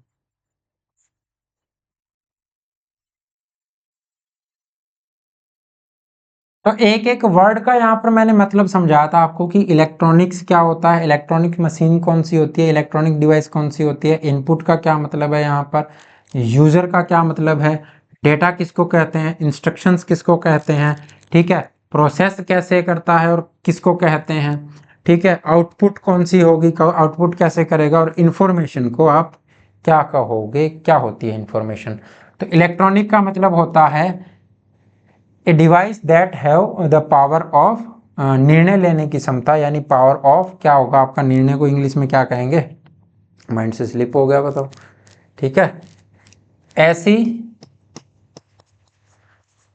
डिवाइस जिसमें सेंस हो, पावर हो, किसकी, आपकी डिसीजन मेकिंग की, ठीक है, डिसीजन लेने की क्षमता हो, ऐसी डिवाइस जो खुद से निर्णय ले सकती है।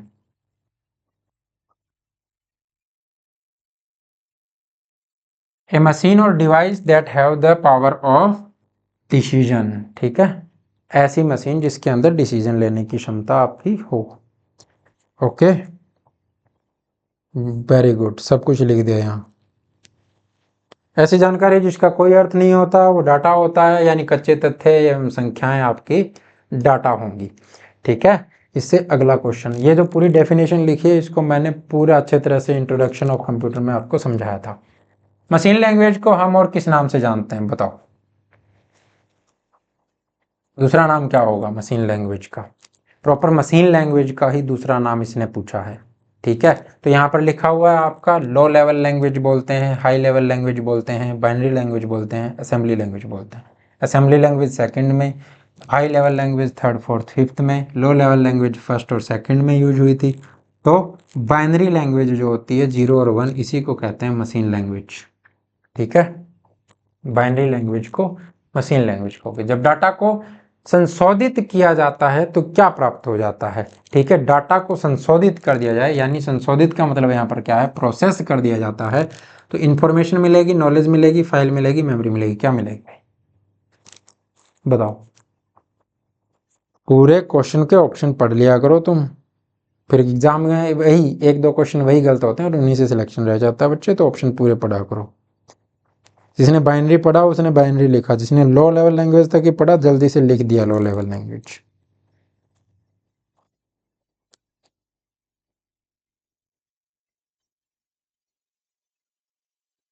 हाँ भाई, अपने क्वेश्चन के आंसर काउंट करते रहना, कितने गलत हुए कितने सही हुए, लास्ट में मैं पूछ लूंगा।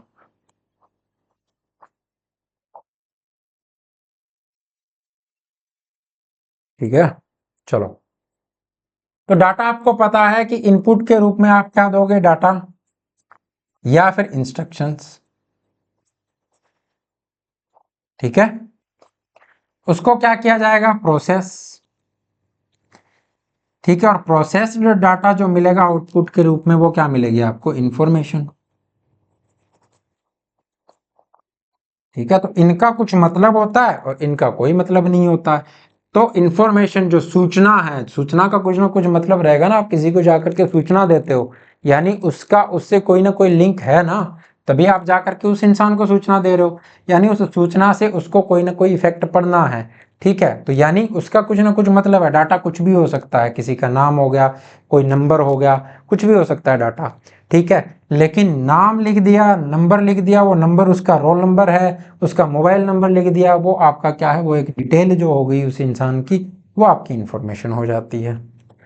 ठीक है, डाटा को समझने योग्य रूप में बदलने की प्रक्रिया को क्या कहते हैं, बताओ भाई। क्या कहते हैं, डाटा मीनिंग माइनिंग कहेंगे, डाटा प्रोसेसिंग कहेंगे, डाटा एंट्री कहेंगे, डाटा एनालिसिस कहेंगे, बताओ।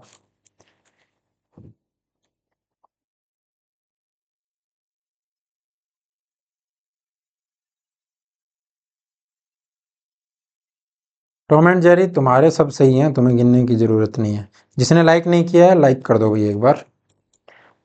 चैनल जो सब्सक्राइब नहीं कर रखा है जिसने, वो चैनल को सब्सक्राइब कर लेना। ऐसे ही आपको क्लासें निरंतर मिलती रहेंगी, और मैं मिक्स्ड क्वेश्चन की भी एक क्लास लेकर के आऊँगा 2 या 3 तारीख को, उसके लिए भी तैयार रहना। ठीक है, मिक्स्ड क्वेश्चन की क्लास तो आपके 50 से 60 क्वेश्चन उसमें लगाएंगे, और उसमें बहुत सारे क्वेश्चन हम कर लेंगे, एक क्वेश्चन में 5-7 क्वेश्चन 10 क्वेश्चन निपटा देंगे। ठीक है, और वो इसलिए कि आपकी तैयारी का पता चल जाए कि कितना अभी तैयार हो, और उसके बाद में कितना तैयार हो जाओगे जो आपका बैच खत्म होगा उसके बाद में। डेटा को समझने योग्य रूप में बदलने की प्रक्रिया को क्या कहते हैं, तो डाटा प्रोसेसिंग। प्रोसेसिंग कर देंगे डाटा को तो हमें इंफॉर्मेशन मिलेगा और वो समझने योग्य होगी आपकी। ठीक है, डाटा प्रोसेसिंग कहते हैं उसको। डाटा और इंफॉर्मेशन में अंतर क्या है, डाटा उपयोगी होता है, इंफॉर्मेशन कच्चा होता है, डाटा कच्चा होता है, इंफॉर्मेशन उपयोगी होता है, दोनों समान है, कोई अंतर नहीं है, बताओ। तो आपको पता है, अभी तो पढ़ करके आए हैं कि डेटा जो होता है आपका वो तो कच्चा होता है। ठीक है, कच्चे तथ्य होते हैं, और इन्फॉर्मेशन होती है वो आपकी उपयोगी होती है, तो यही क्या हो जाएगा, आपका आंसर हो जाएगा। ठीक है, तो बी ऑप्शन आपका राइट आंसर होगा। इससे जितने क्वेश्चन बन सकते हैं मैंने बना दिए हैं, इससे बाहर क्या पूछता है वो देखते हैं। कंप्यूटर में डाटा किस रूप में संग्रहित तो होता है, बताओ। कंप्यूटर में डाटा कैसे जाएगा, डेसिमल में जाएगा, बाइनरी में जाएगा, ऑक्टल में जाएगा, हेक्साडेसिमल में जाएगा। तो इन सब के बारे में हमें पढ़ना ही है। गेट वाले में जो आप पढ़ोगे, जो नंबर सिस्टम में आप पढ़ोगे, नंबर सिस्टम इसके कंप्यूटर में जो होगा वो यही होगा। तो डेटा जो स्टोर होता है किस रूप में संग्रहित होता है, तो डेटा जो स्टोर होता है वो बाइनरी के अंदर होता है कंप्यूटर में। ठीक है, डेटा कैसे जाएगा उसको कोई मतलब नहीं है कि क्या तुम भेज रहे हो, वो उसको 101010 में ही समझेगा। ठीक है, किसी संगठन के लिए डेटा का प्रमुख स्रोत क्या है, तो कोई भी संगठन के लिए डेटा क्या है, क्या वो डेटा आपका क्या लेगा, न्यूज़पेपर से लेगा। ये लेटेस्ट क्वेश्चन की तरह आपसे पूछ लिए जाते हैं कि क्या वो डेटा न्यूज़पेपर से लेगा, या ट्रांसैक्शन से लेगा, या मैगनीज से लेगा, या मैगजीन से लेगा, या लेटर से लेगा। ठीक है, किस तरह से उसको डाटा मिलता है। अब आपने क्या किया, इसने पूछा क्या है, किसी संगठन के लिए डेटा का प्रमुख स्रोत क्या है, उसको डेटा कहाँ से मिलता है। आपको बैग चाहिए, आपके पास बैग की ऐड आने लगेगी, कहाँ कहाँ से मिला डेटा, स्काई बैग्स। तुरंत आप एक दिन सोच ही लो कि मेरे को बैग लेना है, तुरंत ऐड आपके पास आएगी स्काई बैग्स। ठीक है, खरीद लो। वो डेटा उसको मिला कहाँ, आपने कहीं भी सर्च कर दिया, आपने फोन पर बोल दिया, वो इतना इंटेलिजेंट है भाई कि ये चीज ढूंढ रहा है, इसको यही चीज दे दो। ठीक है, कई बार आप खुद अचंभित होते होंगे कि मैंने किसी को कुछ बोला ही नहीं है, मैंने तो अकेले में ये बोला था, तो वो फोन ने सुन लिया आपके और वही ऐड दिखाएगा। ऐसा होता है कि नहीं होता, बताओ जल्दी। ठीक है,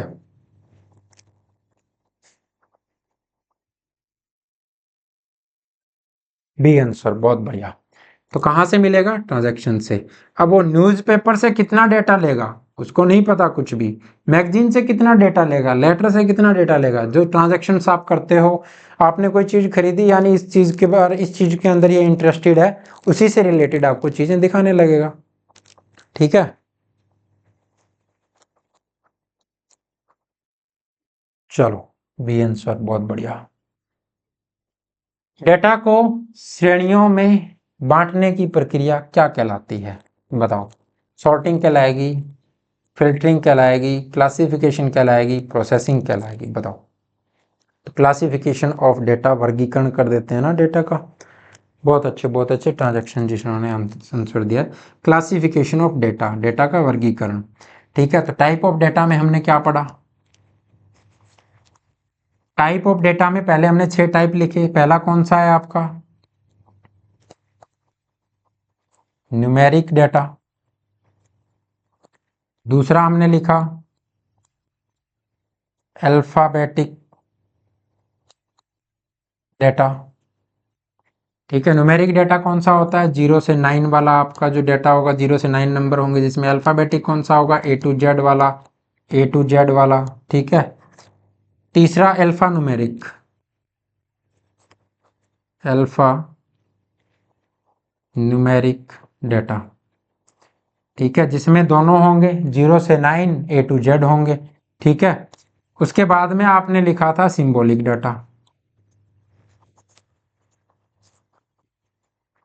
ठीक है, उसके बाद में हमने पढ़ा था कि ऑडियो डेटा होता है, ऑडियो क्लिप लिख लो या ऑडियो डेटा लिख लो। उसके बाद में हमने पढ़ा था वीडियोग्राफी डाटा होता है, वीडियोग्राफिक डाटा। ठीक है, तो ये 6 टाइप हमने पढ़े थे डेटा के। ठीक है, तो क्लासिफिकेशन ऑफ डेटा तो इस तरह से भी करते हैं, एक और तरीका भी बताऊंगा मैं। ये 6 तरीके आपके डेटा को क्लासिफिकेशन के थे। डेटा कलेक्शन का मुख्य उद्देश्य क्या है, डेटा को एकत्रित करने का मुख्य उद्देश्य क्या है। ठीक है, विज्ञापन करना, रिपोर्ट तैयार करना, जानकारी प्राप्त करना या समय बचाना, बताओ बताओ दो जल्दी से। चौधरी साहब अब आए हैं, नमस्कार भाई।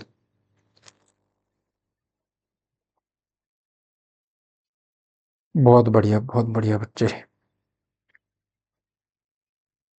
चलो, तो आपका डेटा कलेक्शन का मुख्य आपका उद्देश्य क्या होगा, तो जानकारी प्राप्त करना। कोई भी डेटा का कलेक्शन क्यों करेगा, जानकारी, आपके बारे में जानकारी प्राप्त करनी है तो आपके बारे में डेटा कलेक्शन कर लेगा। ठीक है, तो जिस चीज़ के बारे में आपको जानकारी प्राप्त करनी होती है, आपको कंप्यूटर के बारे में जानकारी प्राप्त करनी है, आप कंप्यूटर के डाटा कलेक्शन करोगे। ठीक है, तो जिस चीज़ की आपको जानकारी प्राप्त करनी होती है तो मुख्य उद्देश्य वही होता है डेटा कलेक्शन का। बड़े पैमाने पर डेटा का विश्लेषण कर महत्वपूर्ण जानकारी निकालने की प्रक्रिया क्या कहलाती है, बताओ। डेटा एंट्री कहलाती है, डेटा माइनिंग कहलाती है, डेटा प्रोसेसिंग कहलाती है, डेटा फॉर्मेटिंग। इस क्वेश्चन का आंसर आप ही से लेना है, जल्दी बता दो।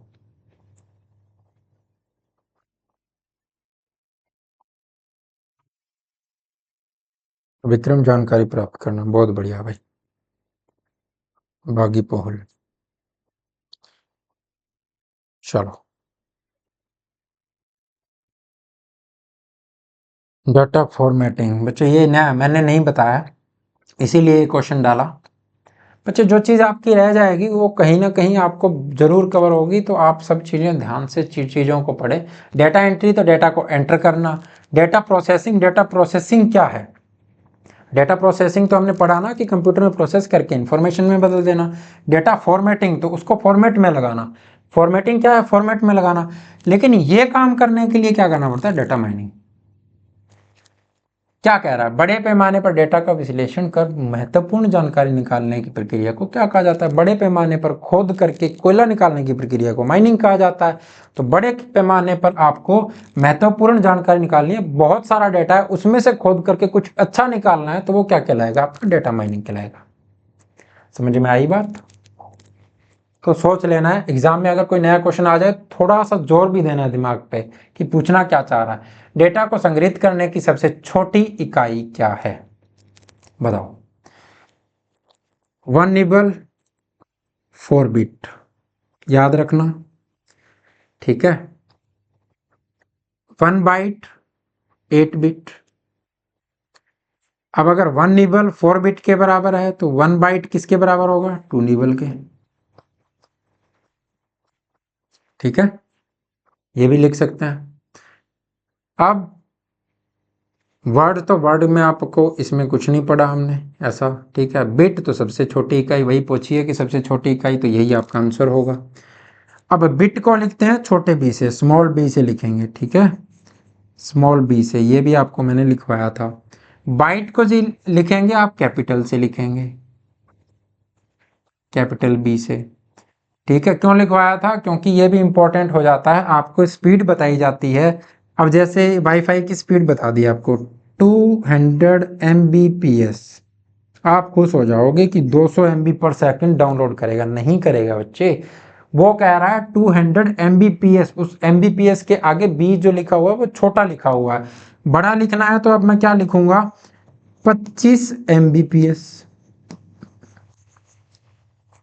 ठीक है, क्यों?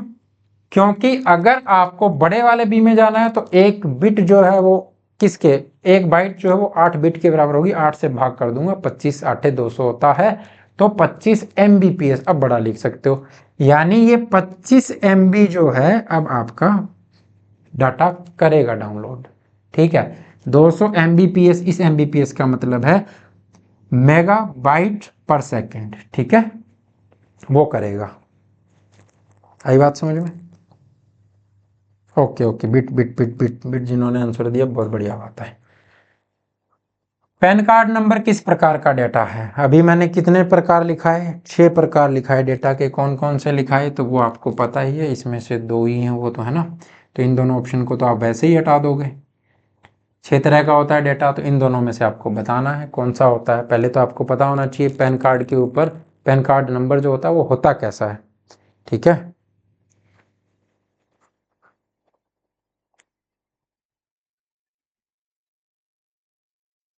एप्लीकेशन पे क्लास नहीं होगी बच्चे, एप्लीकेशन पे क्लास ट्यूसडे को होगी, वही मैंने आपको बताया। थ्योरी की क्लास ट्यूसडे से आपकी रेगुलर हो जाएगी, फिर 1 हफ्ते के बाद ही लगभग आपकी MCQ की क्लास आएगी। ठीक है, और 1 हफ्ते में एक ही रखेंगे वो, बाकी सब क्लासें आपकी थ्योरी वाली चलेंगी। न्यूमेरिकल डाटा, तो अगर आपसे पूछ लिया जाए आधार कार्ड का डाटा, ठीक है, आधार कार्ड का डाटा जो है वो कैसा डेटा होगा, वो न्यूमेरिकल डाटा होगा, क्योंकि उसके अंदर 0 से 9 के नंबर ही होते हैं। तो इसका आंसर क्या होगा पैन कार्ड के डाटा का, तो उसमें ABCD भी होता है और 1 से 9 तक नंबर भी होते हैं, तो अल्फा न्यूमेरिक डाटा होगा। कैसा डेटा होगा? अल्फा न्यूमेरिक डेटा आपका होगा। कौन सा? पैन कार्ड का डेटा जो है अल्फा न्यूमेरिक डेटा होता है बच्चे। ठीक है, कंप्यूटर में इंस्ट्रक्शन का अर्थ क्या है? इंस्ट्रक्शंस का अर्थ क्या होता है कंप्यूटर में? डाटा का संग्रह, कार्य करने का आदेश, या फिर हार्डवेयर का हिस्सा, या इनपुट डिवाइस। तो इंस्ट्रक्शंस किसी को देना, तो आप क्या कहोगे? इंस्ट्रक्शंस दे रहे हो, इसका मतलब उसको काम करने का कह रहे हो, यानी कार्य करने का आदेश देना। कंप्यूटर में इंस्ट्रक्शंस का मतलब क्या है? कार्य करने का आदेश देना। तो इंस्ट्रक्शंस क्या होती हैं?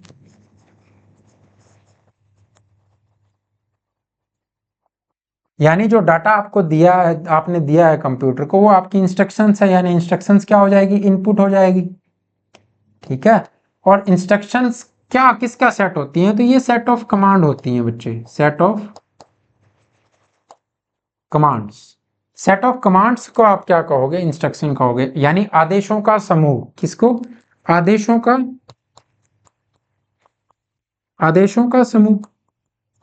और आदेशों का समूह है, इसका मतलब क्या है कि आदेश ही तो दिया जा रहा है ना, तो आदेशों का समूह दिया आपने, इंस्ट्रक्शंस दी तो आदेश दिया काम करने का। ठीक है, यही आंसर किया है सभी ने।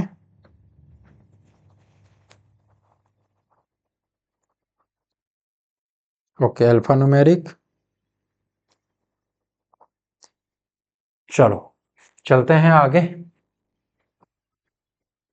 एक प्रोग्राम किसका समूह होता है? अब इसमें भी पढ़ लेते हैं, डेटा का होता है, डिवाइस का होता है, इंस्ट्रक्शंस का होता है, या आपका इंफॉर्मेशन का होता है। तो सेट ऑफ कमांड्स हमने पढ़ा, सेट ऑफ कमांड्स यानी आदेशों का समूह, आदेशों का समूह। क्या होगा? तो इंस्ट्रक्शंस होता है। क्या होता है? इंस्ट्रक्शंस। बहुत अच्छे से वहां पर मैंने समझाया था आपको कि अगर आपको 1 हफ्ते 1 दिन के आदेश दिए गए हैं कि इस तरह से आपको काम करना है, तो वो हो गए आपके आदेश, और उस 1 दिन के पूरे आदेश को आप एक इंस्ट्रक्शंस मान लोगे।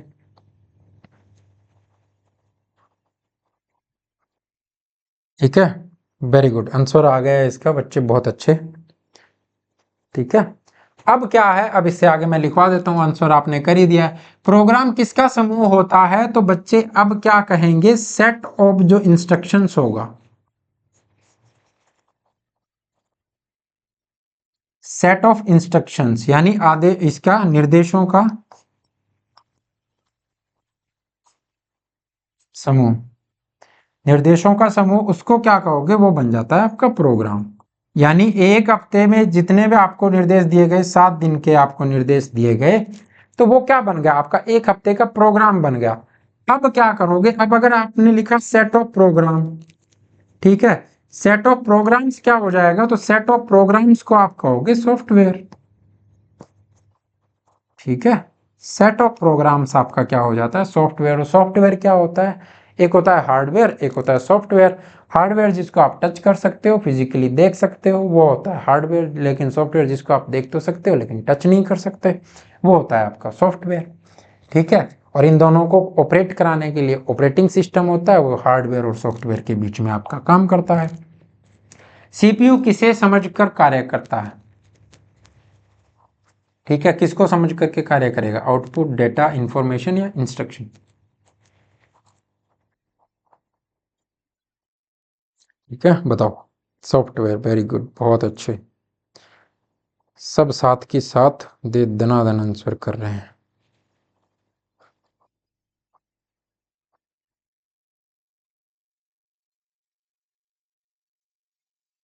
Seventy three. चलो शिफ्ट और बता दो उसको भाई। सीपीयू किसे समझकर कार्य करता है, तो सीपीयू को क्या देते हैं हम, सीपीयू को डेटा देंगे या सेट ऑफ कमांड्स देंगे, इंस्ट्रक्शंस देंगे, तभी उसी को समझ के काम करेगा। तो सेट आपको किसका, सेट ऑफ कमांड्स यानी इंस्ट्रक्शंस को समझ करके वो काम करेगा। सीपीयू क्या है, सेंट्रल प्रोसेसिंग यूनिट है। उसके अंदर क्या क्या रहता है आपका, उसके अंदर अगर एक सीपीयू है आपके पास, ये हो गया आपका सीपीयू, ठीक है, तो एक इसके अंदर क्या रहेगा, एएलयू रहता है, अर्थमेटिकल लॉजिकल यूनिट, एक सीयू रहता है, ठीक है, और एक एमयू रहता है। ठीक है, इसको ऊपर लिख लो, इसको नीचे लिख लो, ये तो आप कहोगे फिर ये तो दिक्कत हो गई है ना, दिक्कत मत मानो। इसको लिख लो सीयू, इसको लिख लो control unit, arithmetical logical unit, इसमें अर्थमेटिकल और लॉजिकल फंक्शंस आपके रन किए जाते हैं, कंट्रोल पूरा कंट्रोल करता है। मेमोरी यूनिट, इसकी जगह मैंने आपको ये भी लिखाया था कि ये रजिस्टर भी हो सकता है, क्या हो सकता है, रजिस्टर भी हो सकता है। रजिस्टर सबसे तेज मेमोरी है, आपको आप आगे डिटेल में पढ़ेंगे। मेमोरी में होता है एक कैश मेमोरी होती है, कैश मेमोरी क्या काम करती है, ठीक है, सीएमओएस क्या काम करती है, ठीक है, कॉम्प्लीमेंट्री मेटल ऑक्साइड से आपका क्या काम करेगी, सेमीकंडक्टर जो होती है, ठीक है, तो उसका क्या काम है, कुछ चीज़ें हम पढ़ भी चुके हैं और मेमोरी में हम डिटेल में पढ़ेंगे। मशीन लैंग्वेज में इंस्ट्रक्शंस किस रूप में होती है, ये आपको बताना है। मशीन लैंग्वेज में इंस्ट्रक्शंस किस रूप में होती है,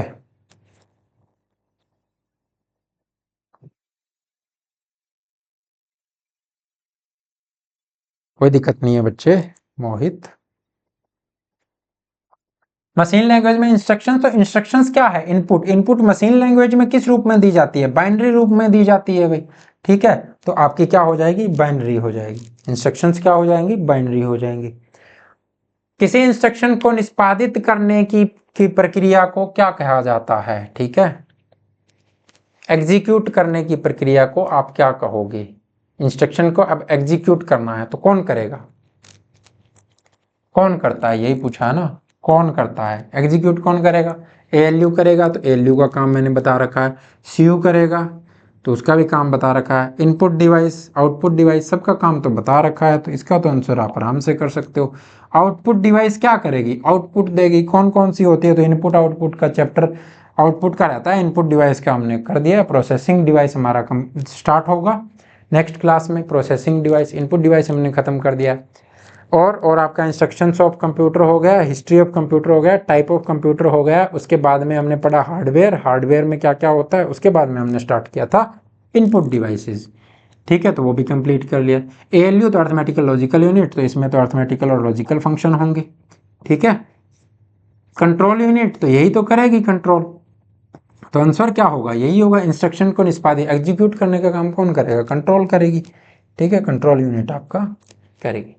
कंप्यूटर की सबसे बड़ी विशेषता क्या है, थकान रहित कार्य करता है, स्वयं निर्णय लेगा, भावनाएं समझेगा, भावनाएं तो नहीं समझता, सोचना भी उसका काम नहीं है, बताओ। बी आंसर, पहले वाले का बी था क्या, हाँ बहुत अच्छे, ऑप्शन भूल दिए जाते हैं यहाँ पे। कंप्यूटर की सबसे बड़ी विशेषता क्या है? तो थकान रहित कार्य करना उसका काम है। ठीक है। डेटा के बारे में एक चीज जो मैंने आपके टाइप लिखाया था उसके अंदर ही एक चीज और लिख लो कि डेटा का आपका जो स्ट्रक्चर्स के हिसाब से बांटे जाए तो कौन कौन से होते हैं। एक तो स्ट्रक्चर्ड डाटा होता है,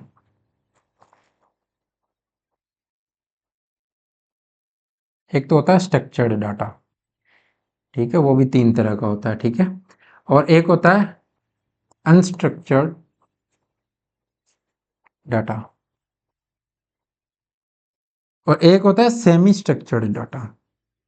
सेमी स्ट्रक्चर्ड से अगर क्वेश्चन पूछ लेगा, सेमी स्ट्रक्चर्ड डाटा। ठीक है, तो स्ट्रक्चर्ड डाटा क्या होता है? इसका होता है बच्चे फिक्स फॉर्मेट। ठीक है, फिक्स फॉर्मेट का मतलब क्या है? ये किसी टेबल के अंदर बना हुआ डाटा होगा, किसी स्टूडेंट का डाटा हो सकता है, किसी एम्प्लॉय का डाटा हो सकता है। तो पूरी तरह से अच्छी तरह से टेबल के अंदर बना करके दे देगा कि ये नेम है उसका, ये आपका रोल नंबर है, इतने उसके मार्क्स आए हैं, इस क्लास का स्टूडेंट है, उसका आधार नंबर ये है। तो वो सब क्या करेगा?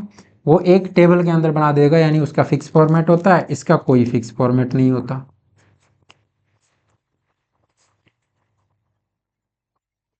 ठीक है, तो ये कौन सा डेटा होगा? ये आपका हो जाएगा, आप जो सोशल मीडिया पे डेटा चढ़ाते हो उसका कोई फिक्स फॉर्मेट नहीं है, बस चढ़ा दिया आपने कोई भी कमेंट लिख करके, तो वो आपका क्या हो जाएगा? अनस्ट्रक्चर्ड डाटा हो जाएगा। सेमी स्ट्रक्चर्ड डाटा तो कुछ हद तक फिक्स फॉर्मेट में होता है, लेकिन पूरी तरह से टेबल में नहीं बना होता। तो वेब पेज का जो डेटा होता है, वेब पेज डेटा क्यों कौन सा होता है? तो यही होता है। ठीक है, सेमी स्ट्रक्चर्ड डाटा का आपको एग्जाम्पल पूछ सकता है। कविता बच्चे गुड इवनिंग। चलो आगे बात कर लेते हैं। कंप्यूटर की गति किस में मापी जाती है? सब कुछ बताया हुआ है, किलोमीटर पर हावर में, तो बाइक की होती है भाई। जूल, वाट, एमआईपीएस, फ्लॉप्स किस में मापी जाती है? कंप्यूटर के लिए तो और उसको ऑप्शन ही नहीं मिलते होंगे।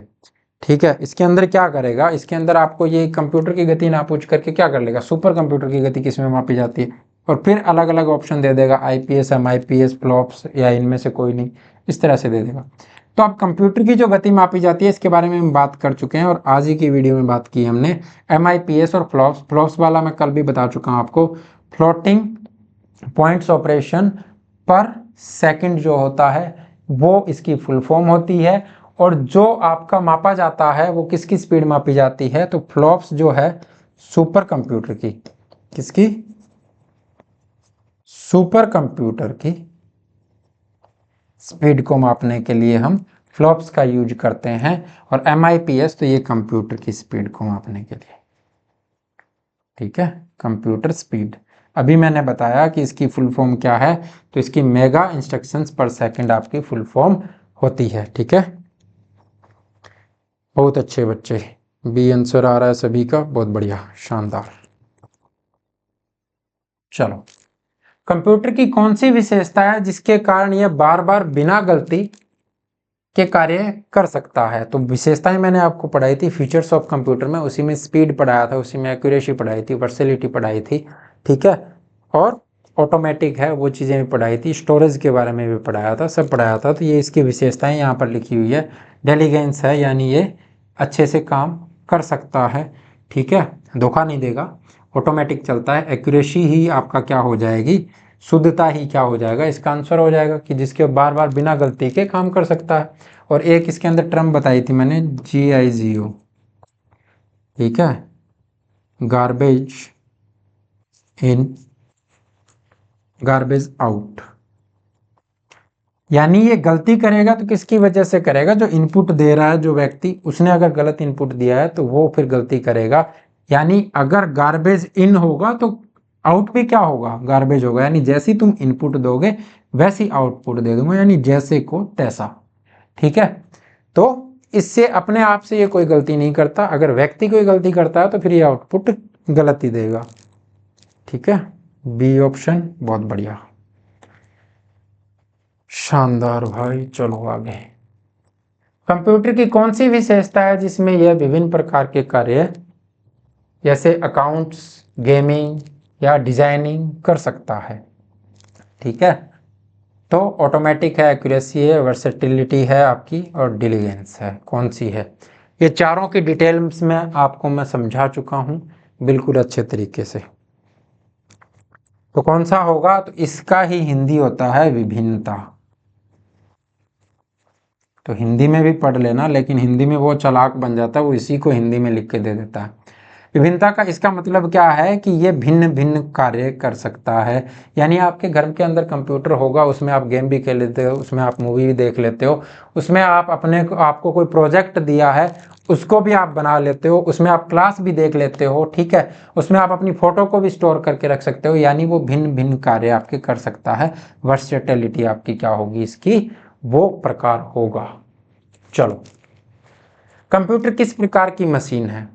थिंकिंग मशीन है, इलेक्ट्रॉनिक मशीन है, मैकेनिकल मशीन है, इंटेलिजेंट मशीन है? बताओ।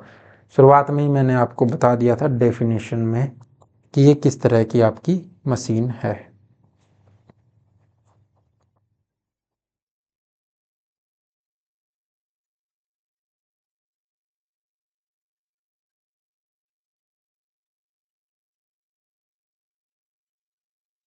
देखो, कंप्यूटर किस प्रकार की मशीन है? इलेक्ट्रॉनिक मशीन है। और मैंने बताया था कि ऐसी मशीन जो निर्णय लेने की पावर रखती हो वो होती है इलेक्ट्रॉनिक मशीन। एक आपकी होती है बच्चे इलेक्ट्रिकल मशीन, एक होती है इलेक्ट्रॉनिक मशीन, यानी जिसको निर्णय लेने की जरूरत नहीं पड़ती। आपने दबाया, पंखा पंखा चल गया, मोटर चली, चल गया। अब आपने वॉशिंग मशीन 15 मिनट का टाइमर रख दिया, 15 मिनट के बाद में वो आवाजें लगा के अपने आप बंद हो जाएगी।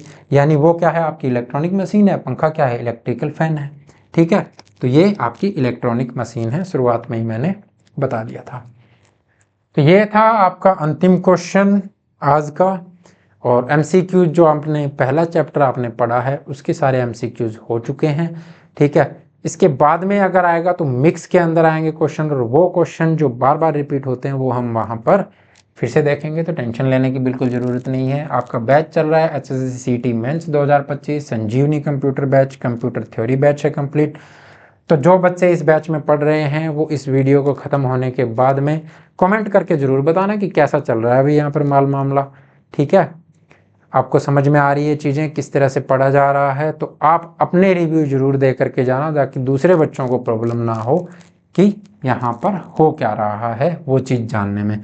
10 नंबर का आपका कंप्यूटर आएगा तो वो आपका यहाँ पर सब सेट है। एक भी टॉपिक यहाँ पर छोड़ा नहीं जाएगा, सारे के सारे टॉपिक हम कवर करेंगे, वो भी अच्छे से कवर करेंगे। और एमसीक्यूज और पीवाईक्यूज इतने करवा दिए जाएंगे कि क्वेश्चन आपको सीधे सीधे मिलेंगे। ठीक है भाई, तो ये था आज की क्लास का निचोड़। और अब परसों मिलेंगे क्लास में। परसों क्लास होगी ऐप पर, आपकी थ्योरी की क्लास फिर से स्टार्ट होगी। और उसके अंदर हम पढ़ेंगे क्या? उसके अंदर हम पढ़ेंगे बच्चे, आपका चैप्टर कौन सा होगा? Processing devices. ओके बच्चे, तो जिन बच्चों ने बैच ले रखा है और जो यहाँ पर है वो अपना रिव्यू जो है वो इस क्लास के ख़त्म होने के बाद में कमेंट में छोड़ जाना। ठीक है सर, क्लास हर रोज़ लिया करो जी प्लीज़। हाँ, हर रोज़ होती है बच्चे क्लास, क्लास रोज़ होती है। कभी कोई इलेक्ट्रिसिटी प्रॉब्लम हो गया एक दिन बीच में, इसलिए नहीं हुई। नहीं तो या तो आपकी थ्योरी क्लास होगी उधर, या नहीं तो फिर इधर एमसीक्यूज की क्लास होती है।